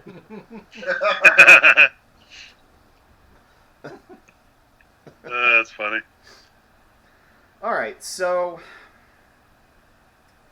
let's see. We'll have Torin go first, so he has an excuse to take the beard off afterwards. Yeah, put it back in like a ponytail. All right, so Torin, tell me about where you live. That's a good question. So I guess I live in. So Fallcrest is the big overarching name we picked, right? Yeah, so let's say Fallcrest is in the center of the Reach. It was a fortress city from before the Fallen Age. Yeah. And it has high white walls that appear as if they were carved from a single piece of stone. There's no seams anywhere along them. And in the center of the city is a keep that rises even higher than the walls. The walls probably go up like 2 stories. Mhm. The keep goes up like 5. Nice. So very tall. And it also has the same look about it, as if it were carved from a single piece of stone. Yeah. Just this, it's almost ugly in a way. It's just like a big square in the center Oh of the man, city. Soviet brutalism! Yeah. It's got windows in it, but it's for the most part a large square. There isn't a whole lot of architectural beauty to it. Is there a No. Oh. Straw would be good though. I didn't know if you were gonna go with like this big craggy like outcropping, but it was just like it looks like a prison tower or something like that, like a guard tower or something. Mm-hmm. Yeah, I mean, it doesn't seem to have been built as a grand castle or anything. It might have been, a very simple military structure at some Sure. point. But at this point, it's become It's the mine. seat of power. Yeah. Yeah. So, I assume you have a throne room or a meeting hall where you talk to your lords. Yeah, it's more of a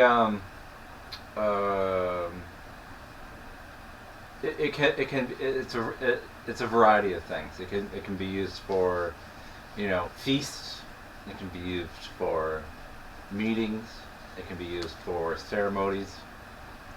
But it's a grand hall. Grand hall. Yes. Okay. Is it actually grand, or is it just called that? It's grand, okay? It's the grandest thing around, bitch. Yeah. It's better than your church. Oh, That is true. cutting remarks. So, going about a normal day of governing, who do you meet with? Well, I meet with I think there was that question that you asked before, who's in charge of the army, right? Mm-hmm. I definitely meet with him. And so, tell me about the commander of the army. I think, so where do you think your order fits into the standing army that I have? Are you just an arm of it, or are Probably you part of it at all, or are you just probably a separate thing? Probably separate from that, but we also help keep the peace. That it might that would be interesting to develop. Like, what kind of relationship do we have with the guard? Right, yeah. Because they're two armed forces. Sure. How do they get along? That's an interesting question that I would. So So you're probably sort of- separate. So they're sort of a private police Yeah, in function. almost like the sparrows in Game of Thrones, like. I was thinking of Their more own like justice the sort of Lannister guards, like the Okay. Lannister guards, and then the white cloaks. Sure, sure. Like Yeah, that makes sense. they both coexist and they both do similar work. But I would assume your guards would be like keeping the peace, and ours would be like rooting out and destroying evil. Sure. Which there's a good amount of overlap there. Yeah, yeah. So I take reports from my general, I guess you could call him.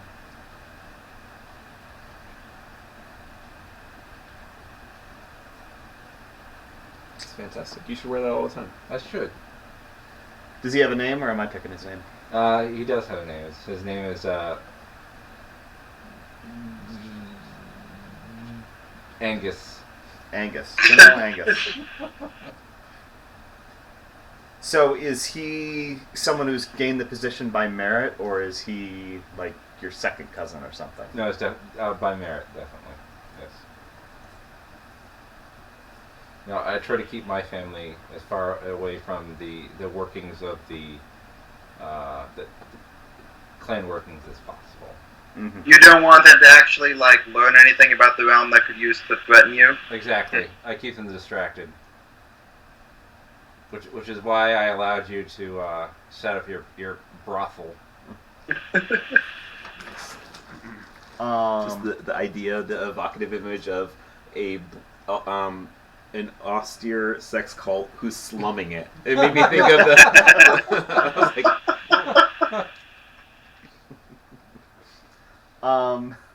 So you mentioned a magic user who is doing something to keep the blight at bay, and that you've got a thing for her. Tell me about her.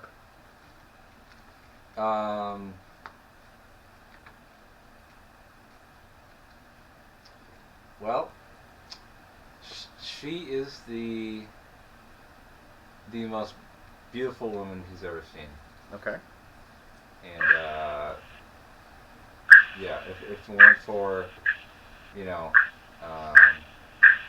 his image he has to uphold, Mm-hmm. then he would want to marry her and Okay. not deal with anything. Okay. And so, is she involved with a group that's doing this to try and hold the blight off, or tell me about that? I would say maybe it's the main maybe religious, cultish religious entity So, that's there. This is more world building. So anybody else, feel free to jump in with any ideas. So yeah. there's another sort of religious order that's involved with keeping the blight at bay.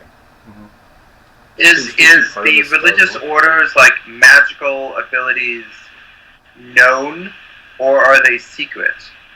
There are also priestesses within the order, the Star of the North.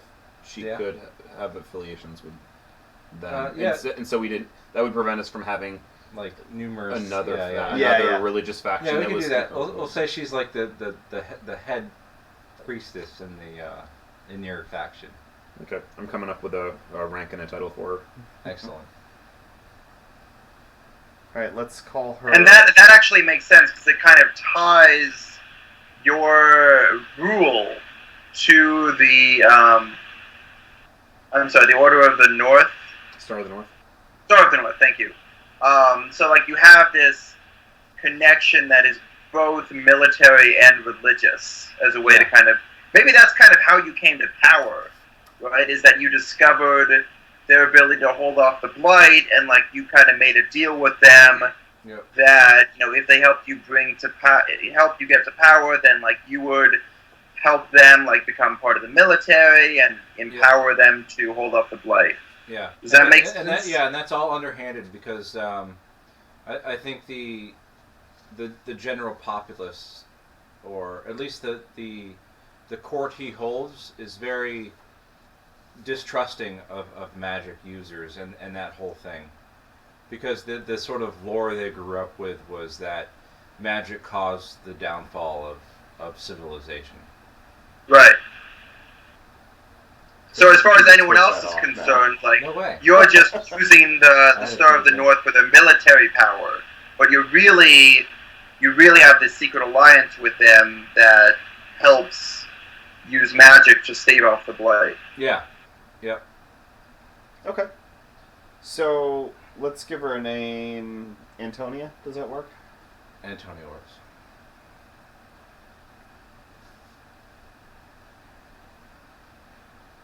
Exarch can work for her title. EXARCH. Yeah. Exactly. I have a crown too.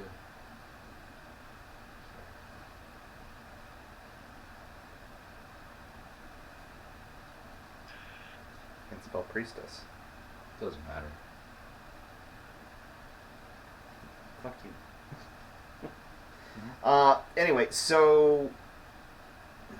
Alright, so she's involved with something like that. Okay, well, let's go back to that later. Mm-hmm. So.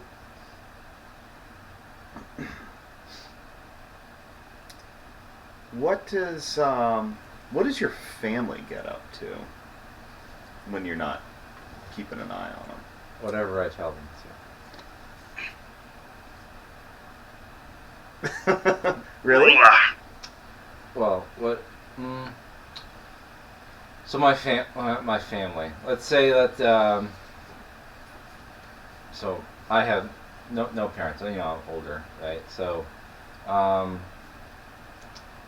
let's say I'm married, but she's there for the children. Yeah. She's not involved in state affairs or anything like that. She's there to raise them and keep them happy and whatever. The Lairdess. Yeah. Is it like a political marriage? Did you marry her to secure land or power or protection? I don't know. How close is the next sort of whatever it is? Hold or whatever. Well, it sounds like the reach is kind of cut off at this point. Yeah. So let's just say I think to keep to keep my father, when he was alive, and my mother happy, they sort of prearranged the marriage. And it's just been that way ever since. But I never. We don't even sleep in the same chamber. Dead. Okay. Her royal title should be Melania.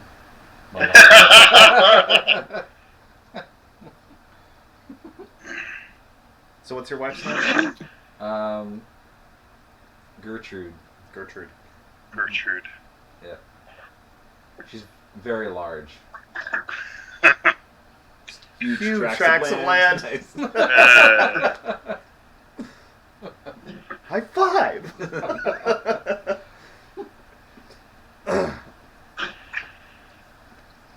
And she's probably kind of a shrew, huh? Yeah, she is. Yeah. Okay. And we have children. Lots of children. Seven. Seven children? Yeah. 7 children. Yeah. And none of them are threats to your realm. Wow. Yet. Yeah. Yes. Yeah. You Give gotta. it some you know, time. I'm gonna have to grow Yeah. pumpkins now. Yeah, what's your thing? Let's go with 17. Which one? You're kind of a late bloomer there. Huh? Oh, You're kind of a late bloomer there. Yeah, I guess. Yeah, it is. I love it. Yeah. The other ones were illegitimate, though. Well, Yes. Yep. 7 children. Oldest one's 17. The rest are so we'll say 3 boys, 4 girls. Okay. So, we're in the Grand Hall. Yep. It's been configured such that you have your throne at the far end, and a small table is set up in front of that where you have meetings with various functionaries who help run the city and the realm. But today you're just meeting with General Angus.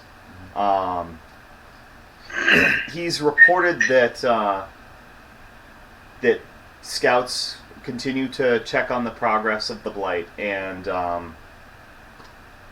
it sounds like it's still moving in, but slowly. Like a matter of, several feet per day. So, not fast, but enough to be alarming. And it's steady. It's steadily moving in. And as far as they can tell, it's coming in from all directions. So the reach is getting smaller. And he just sort of scratches the back of his neck and he says,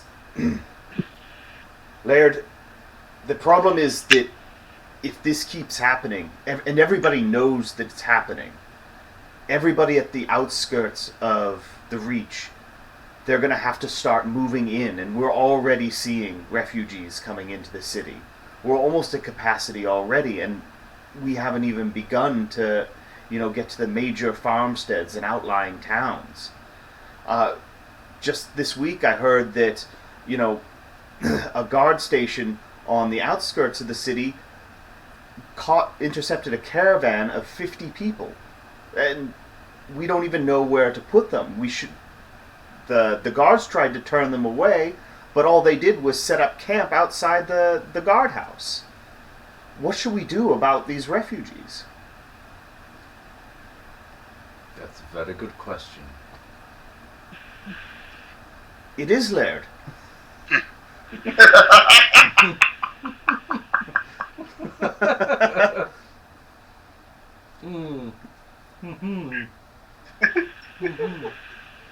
We can keep them outside the city, but we have no control over them. We can't protect them. Concerns are that they're going to turn to lawlessness or foraging in the nearby farms that feed the city. But then if we allow them in, where are they going to live? What can be done about the Blight? Well, my scouts can do nothing about the Blight. I can't really send men out with swords to stab it, so we're going to have to rely on the Star of the North for whatever they're doing. What are they doing? Honestly, Laird, I don't know. It doesn't seem like anything. All we hear is that the Blight encroaches more and more every day, but I see nothing being done to stop it. Interesting. Well, I'll have words with them. Thank you, Laird. To see what can be done about stopping the blight. Thank you, Laird. And with that, he sort of excuses himself. He doesn't have anything else to report. Do you want to handle this now, or do you want to do something else in the meantime? I'll do something else, I guess. I'll do something else. What do you occupy yourself with then? That's a good question.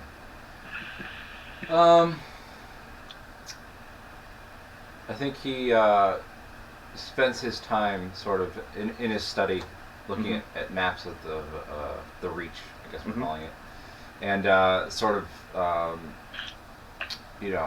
keeps meticulous track of the encroachment of the blight. Okay. Did we determine what the blight is exactly yet? We did not. Like if I were to walk out of the city, or not the city, but the hold, whatever, and encounter the blight, what the hell would I see? Well, one of our characters has walked through it. That's true. Hey, what is it? The blight is quiet. It is silence. It is all of the background noise of life becomes still. So there were no birds chirping. There were no bees buzzing. And it's as if the pulse of life dies. So crops will one day that are fruitful and full of, bounty and their harvest, and the next day when the blight touches them, they die. So you'll have rows and rows and rows of like cornfields, and one day, like a tenth of it will just be dead. And then the next day, another portion will just die. But there's no seen cause. It's just that an invisible wall that just seems to be encroaching upon you. And if you try and walk through it, then you find yourself going mad with the terror that comes from nothing. It's like almost being in one of those like super soundproof rooms that have like a negative decibel level. Yeah. And that like you just the brain cannot fathom not having that kind of background white noise of life. And that's what the blight is. Deprivation chamber, is that what it's called? Yeah. Yeah. So in his, I guess, waking time, he spends his time poring over his maps of the land that he owns and meticulously tracking where the blight has gone. Like this day it moved this many whatever, and then that's what he does. And so that's why Angus has scouts measuring this all the time, because you want to keep track of that. Yep. Okay. Yep. Yeah. All right, let's put a pin in that, and we'll go to someone else. Volunteers? I'll go next. Okay. So, Beatrice, what do you get up to in your little church during the day? So, because she just arrived recently, she's renovating and, I guess, remodeling a bit, given whatever pitiful building supplies and whatever equally pitiful construction ability she has. So she's not really skilled, but she is diligent and determined. So she's essentially converting the church into, like half of it is still like kind of pews for followers, but the other half of it is like she's trying to like enclose walls to essentially create brothel rooms. And when she's not doing that, Prayer chambers? Sorry? Prayer rooms? Prayer rooms, yes, exactly. Sanctuary rooms, she calls them. Ah, okay.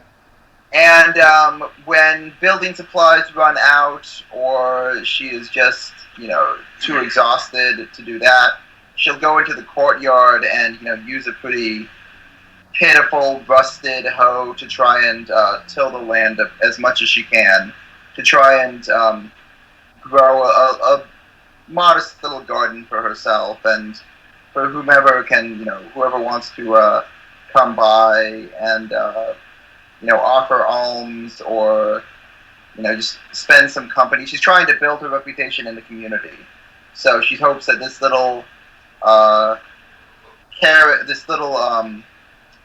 quarter of life stands as a symbol to hope. And given what she's seen when she walked through the blight, she thinks that Fallcrest needs as much hope as it can get. Okay. So, sorry, I had something and lost my train of thought. So I guess someone might, maybe people who've heard of the order might come by offering alms or seeking advice or a comforting presence as a way to kind of keep up their spirits. So let's say, what are for the Star of the North? What do regular members of the order wear? White tabards with a morning star emblazoned crest and trimmings. So white tabard, morning star crest. Okay. So a tall, thin man walks in wearing a white tabard with a morning star crest on it. And he looks around, just sort of studying the space, not really going too far in, and he's just examining it. He's not making any move to talk to you or approach you. Okay, I'll continue with my work, and if he's not bothering me, I'm not going to bother him. But eventually I'm going to need to take a break, and maybe I'll have just a cup of water and maybe a few rolls of stale bread that were offered to me that morning. Okay. He watches for a few minutes, and then eventually approaches, and he says, is this morning or afternoon? Let's say it's early afternoon. Good afternoon. I am Proctor Cavex of the Star of the North. Made that up right on the spot, so now I gotta write it down. Very nice.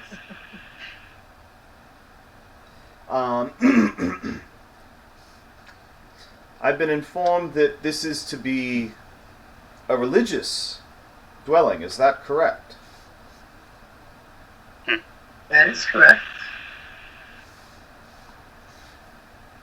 I am unfamiliar with your particular sect, and I have been sent to determine whether or not you are going to be a boon to the good people of this city. I'm sure you understand that with the encroaching blight, the people need caring after. These are tenuous times, and we don't need new ideas coming in and shaking things up more than they already have been.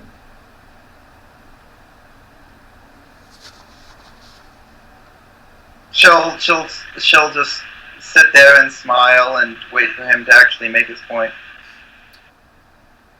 So, what is it that you offer the people?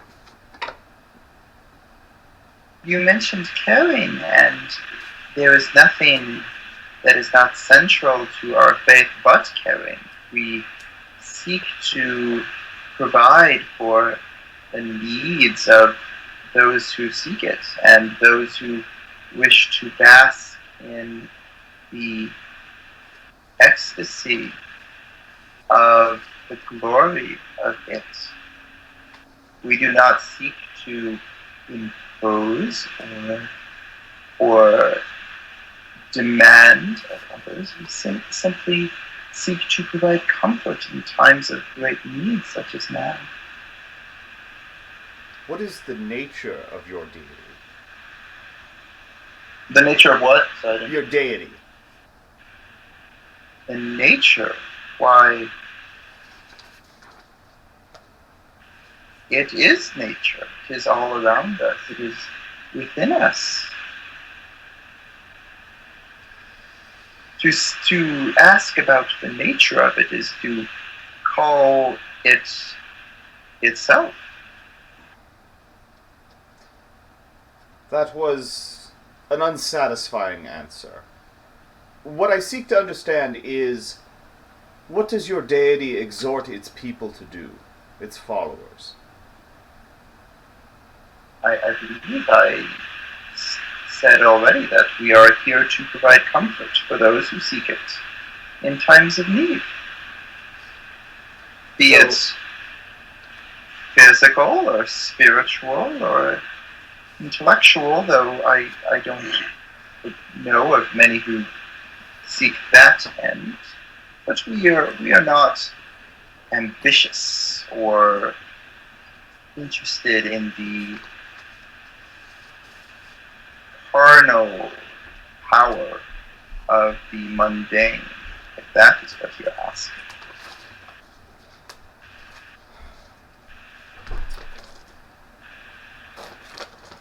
So, Dr. Gavex goes silent for a few moments and thinks about what you've said. And he softens a bit and he says, well, if you're to be a member of our community of faith here in Fallcrest, I want you to know that so long as you are leading the people to righteousness rather than ruin, you can call upon the Star of the North for assistance when you need it. Is there anything you need to set up your little parish here?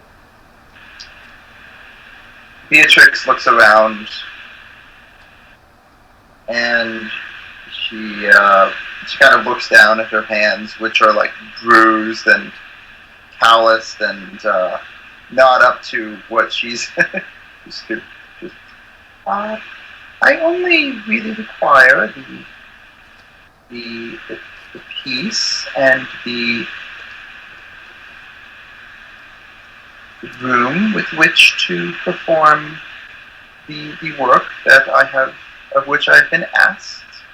And but if there are spare nails or lumber for I'm constructing some sanctuary rooms for individual meditation and spiritual attainment. I do not expect full pews the way that your order may have, particularly in times of need such as these. My faith is more centered on individual expressions and connections to it. And in order to do that, I need to appropriate this space to better serve its needs. Well, if it so happens that I can send a tradesman your way, I shall do so, but I cannot make any promises. What I will promise is that I will be back in the future to check on the progress of your mission here. Beatrix will close her eyes and curtsy gratefully. And he nods quickly, a little less formally, and he turns and heads out. So is that what Beatrix is going to spend her time doing? She's going to keep working on the temple? Or I think, temple might be a grand word for it. For the most part, she'll be working on the temple, but I think at some point, she's pretty frail, so I think that, whenever she kind of exhausts herself, she'll kind of wander through the town, try to meet people, get a sense of the lay of the land, and she'll field like any questions that people ask her, the way that Dr. Cabot just did. But she's not trying to impose herself at this point. She's just getting the lay of the land. Okay. All right. Let's go with Gozar. All right. So you had an interest in rebuilding your family's reputation, as well as performing odd jobs for folks when they come and find you. Yep. Tell me about another interesting person in your family. I would probably have to say my older cousin, Nefaria.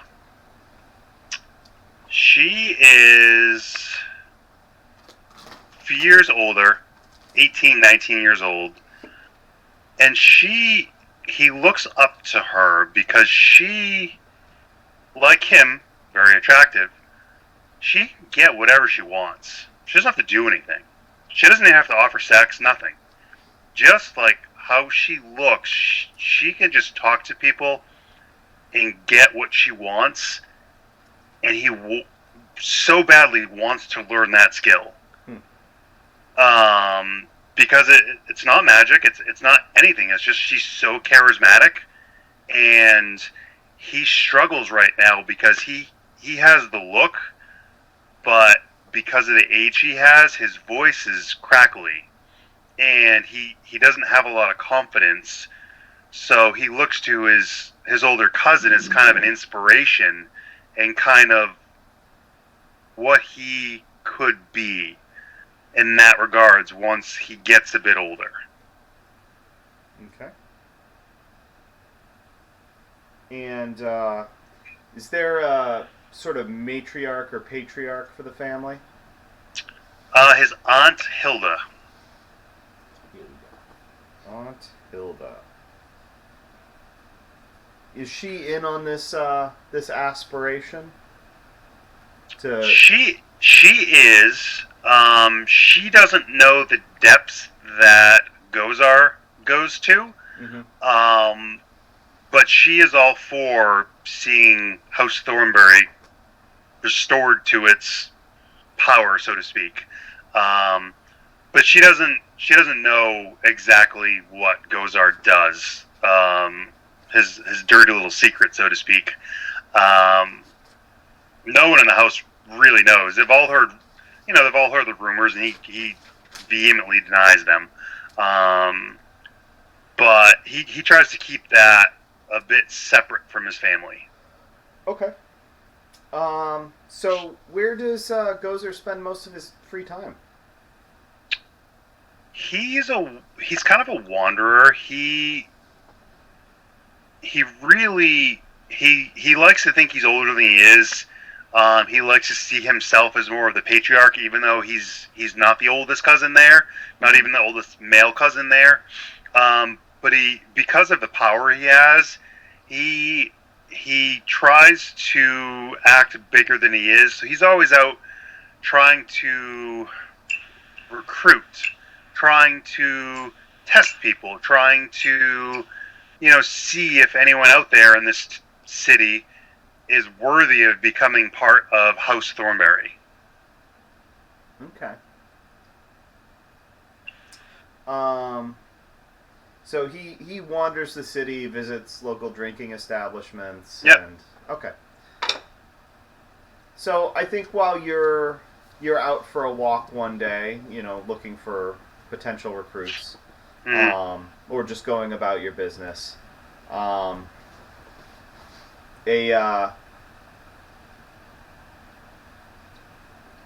see, a well-muscled and pretty burly-looking young man, probably about 18 years old, comes up to you. He introduces himself as Ratha. Ratha, okay. And he says, so, word on the street is that you have a special way about you. You can do things that other people can't do. Is that right? He hesitates for a second, partly not because of answering, but his voice is like a trigger for him. He coughs a few times, trying to get it out. Yeah, that's I guess you can say so. The corner of Ratha's mouth twinges a little bit, but he keeps it together. Gozar notices that. Well, I have a little bit of a problem with a young lady I rather admire, and the problem is that she doesn't admire me, and I'm wondering if that's something you can change.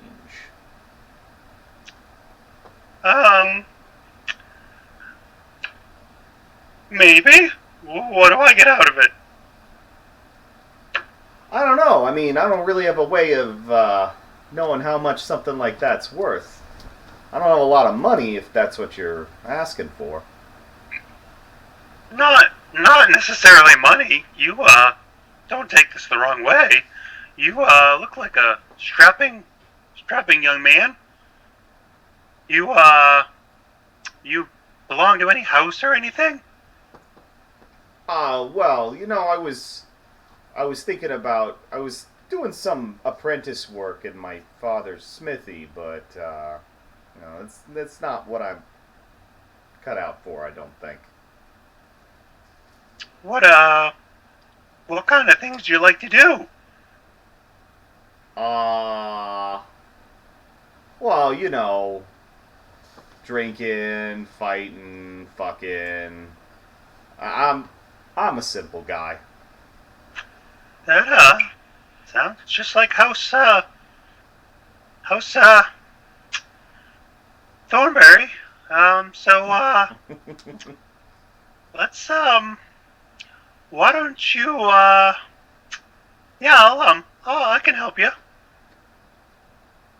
So you can get this girl to love me, and all I gotta do is take a job for you?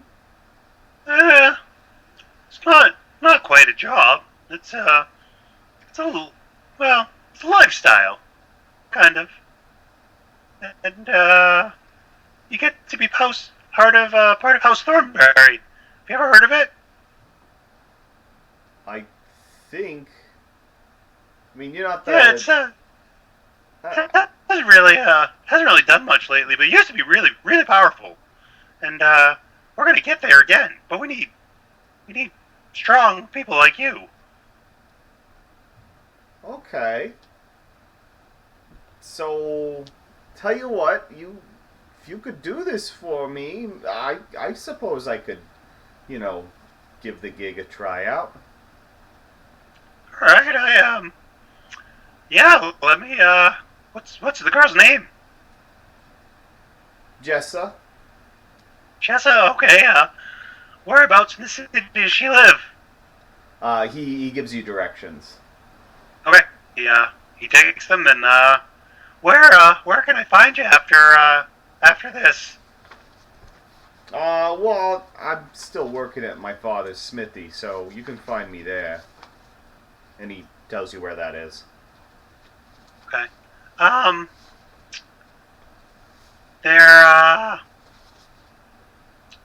There is one. Excuse me. Excuse me. There is just one more thing. You didn't have this conversation with me, and you don't know what I'm doing, correct? What? Exactly. You already got it. See? House Thornberry material right there. Oh, whatever you say. Okay. He You makes do his distinctly way. get the impression that he did not get the message. Yeah. Its dad Smithy is in South Boston apparently. So. Yeah.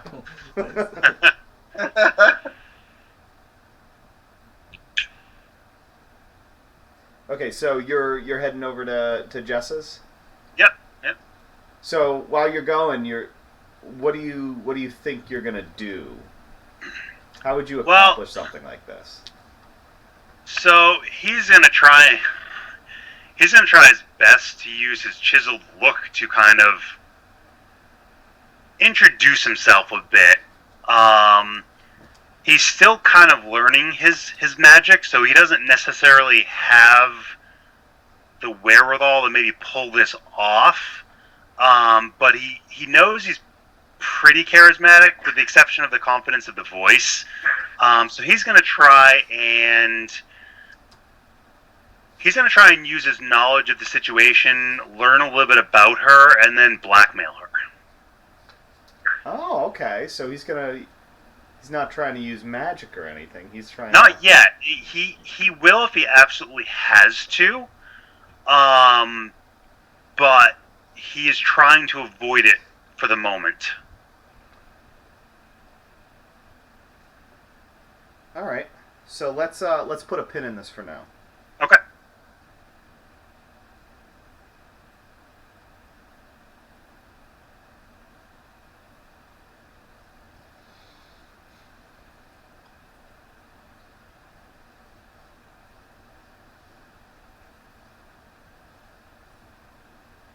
All right. Felix. So where does the Star of the North set up? Where do they? There's a building. There's a building within town. That's like a guard post and like monastery where the priests are. Okay. It's like one of the bigger buildings that. And if this jives with like the story building, it was something that was rebuilt. It was one of the larger buildings in the hold or the area, and it was rebuilt. So half of it is the same kind of structure as the tower, and then the other half is roughly hewn cobblestone and piecemeal, just like construction. So poor repairs to try and fill in the holes. The missing pieces, yeah. Because they can't replicate that sort of architecture. Okay. What's a normal day for Felix like? His days are pretty laid out and planned. There are times that he's patrolling the Blight outside of the castle walls, Mm-hmm. and he and like a retinue of other Star of the North members are, if there are like bandit raids or like barbarian raids from the Blight, Mm-hmm. we'll attempt to fight those off. Part of it is like information gathering on some days, and then other days we are tasked with patrolling in town, not just to like be a presence in town, but also to basically advertise for the Star of the North, to try to be a show of force to not only keep people walking along the straight path, but also try to encourage other folks to join the ranks. Okay. I have a question for Josh and Mike. So Yep. the like barbarians or these people that are like sort of infringing, right? So like when you entered the Blight, you said like you were sort of like pulled into madness, Mm-hmm. right? So are these people like sort of almost like primal, like as they try to test our borders, or are they? So I was thinking about this a little. I think people who end up stuck in the blight too long, they go mad. Yeah. And then when they come out of the blight, they attack like crazy people. Yeah. Except they do so in a group. It's not like one at a time. It almost seems like something's organizing them, but they never have leaders. And once they are unleashed on the population, they just kill and burn and destroy. Okay. When they do show up. Cool. Like the guys, what are they called? Like on the edge of the universe, on the edge of the galaxy in Firefly. Oh, the Reavers. Reavers, yeah. Reavers, yeah. Yeah, like that. Yeah, we'll call them Reavers. There you go. Do we want to worry about copyright infringement, though? Nope. No. That show is canceled as fuck. A single crocodile tear drops. Yeah. And other times too, getting back to the routine. So they're this kind of like twofold mission, and then if there's information gathering where we are pursuing a known threat to abolish evil, then we'll kind of deviate from that normal routine, just like the normal the spectacle in the square the other day. Mm-hmm. Okay.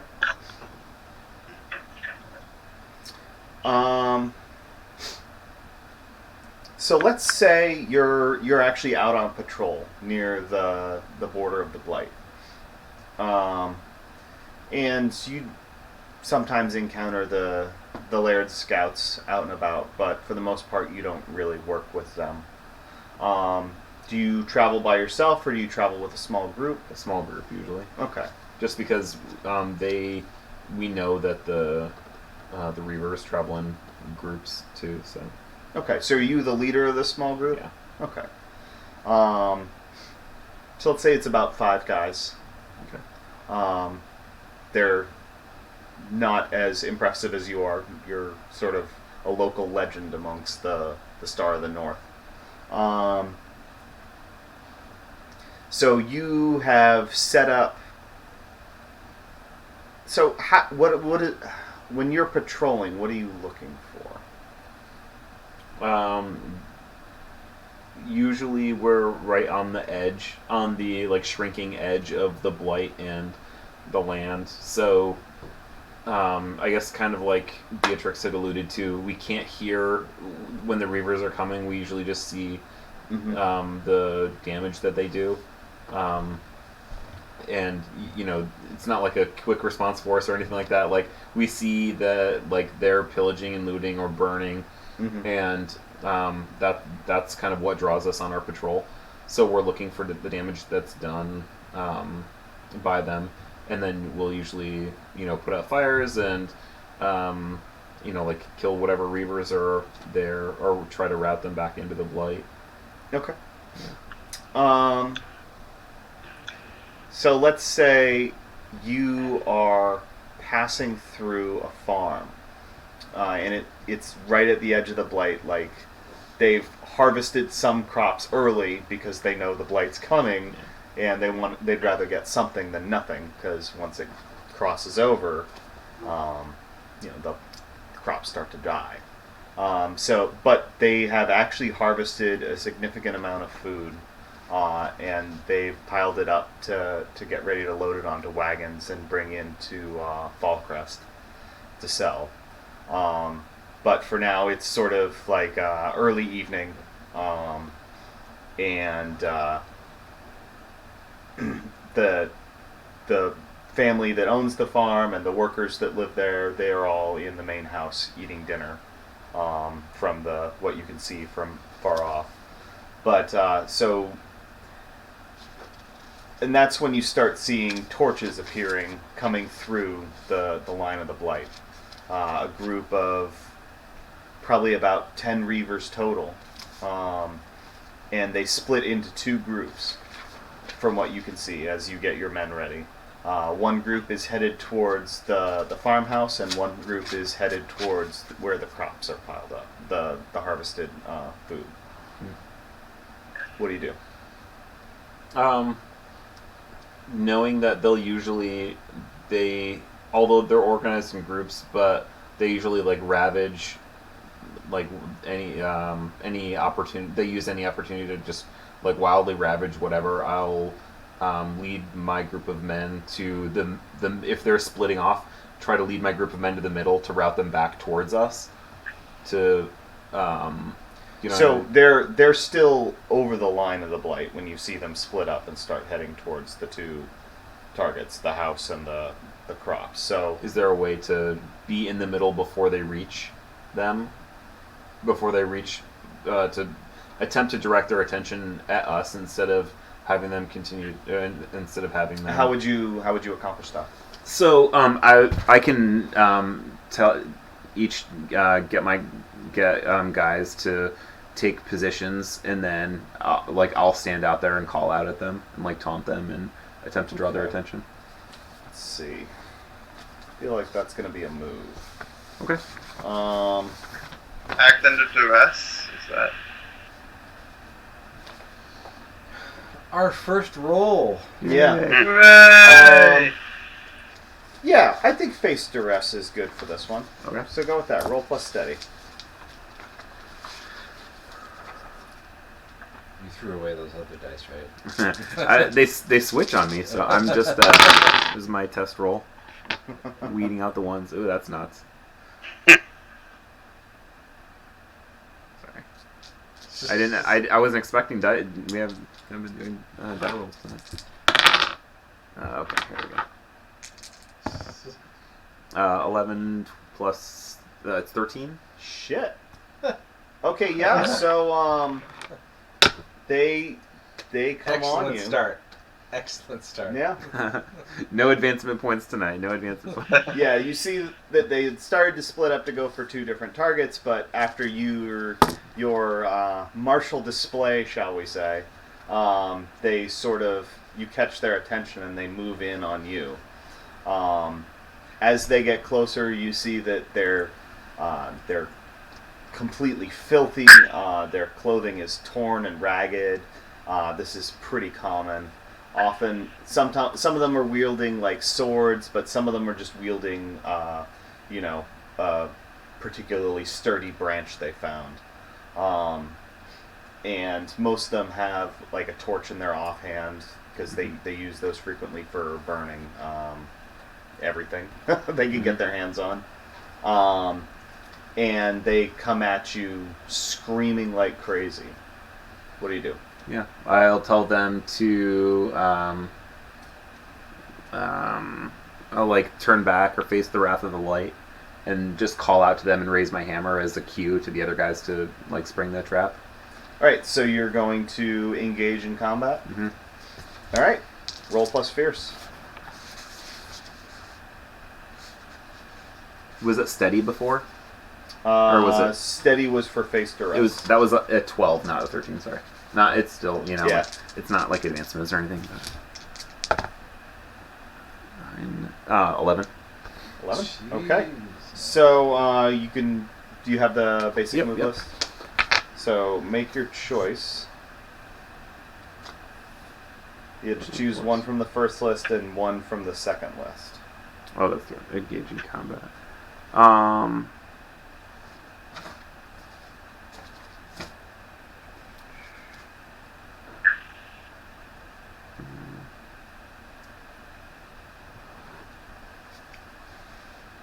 Let's see.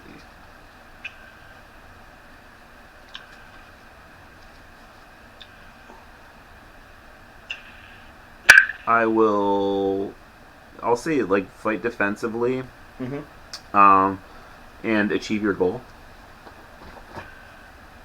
And your goal is to Decimate ideally decimate them, or just turn them back, like dwindle their forces and turn them back into the blight. Okay, so try to get them to retreat. Yeah. All right.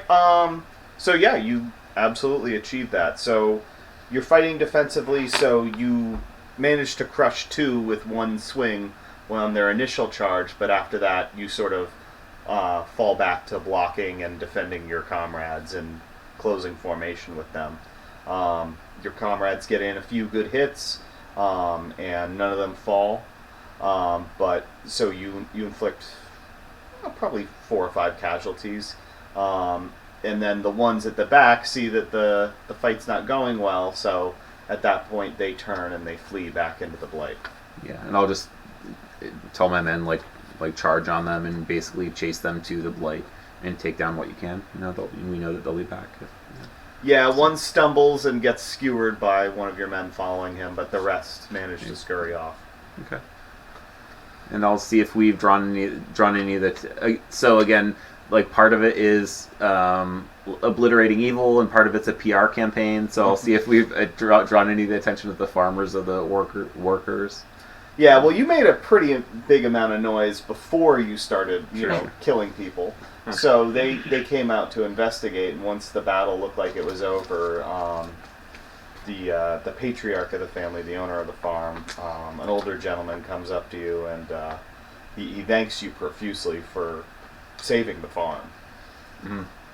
And just, again, like humbly, like in Aegis name or something like that, or like something, not to be like overly Christian, but basically saying that, like, thank the order, like, I'm a blunt instrument that the order uses, and I'll tell the patron of the family that they need to take the corpses back to town when they bring in their crop, and then to basically bring them in so they can be the folks from the Star of the North can look over them and get more information and then burn the bodies. Okay. So he's going to ask that your men stay overnight there to help guard the farm, because clearly it's not safe anymore. What time is it? So you said it was early evening, late afternoon, early evening. Okay. They offer you dinner. Oh, nice. I'll say that we will have a little bit more patrolling to do, but we'll be back. So. Okay. He's gonna talk with the stronger members of the family and the workers to set up some sort of watch in case they come back, if you're moving on. And they say they'll try to bring in the bodies if they can, but their first goal is to get the food out and then to get their belongings out, because they're abandoning the farm at this point. Okay. All right. So let's see. It's almost 11. Do we want to try and make another round of scenes here, or we want to pick it up next time? Say pick it up next time. Yeah. Okay. Yeah. That's fine with me. I have to work tomorrow, so.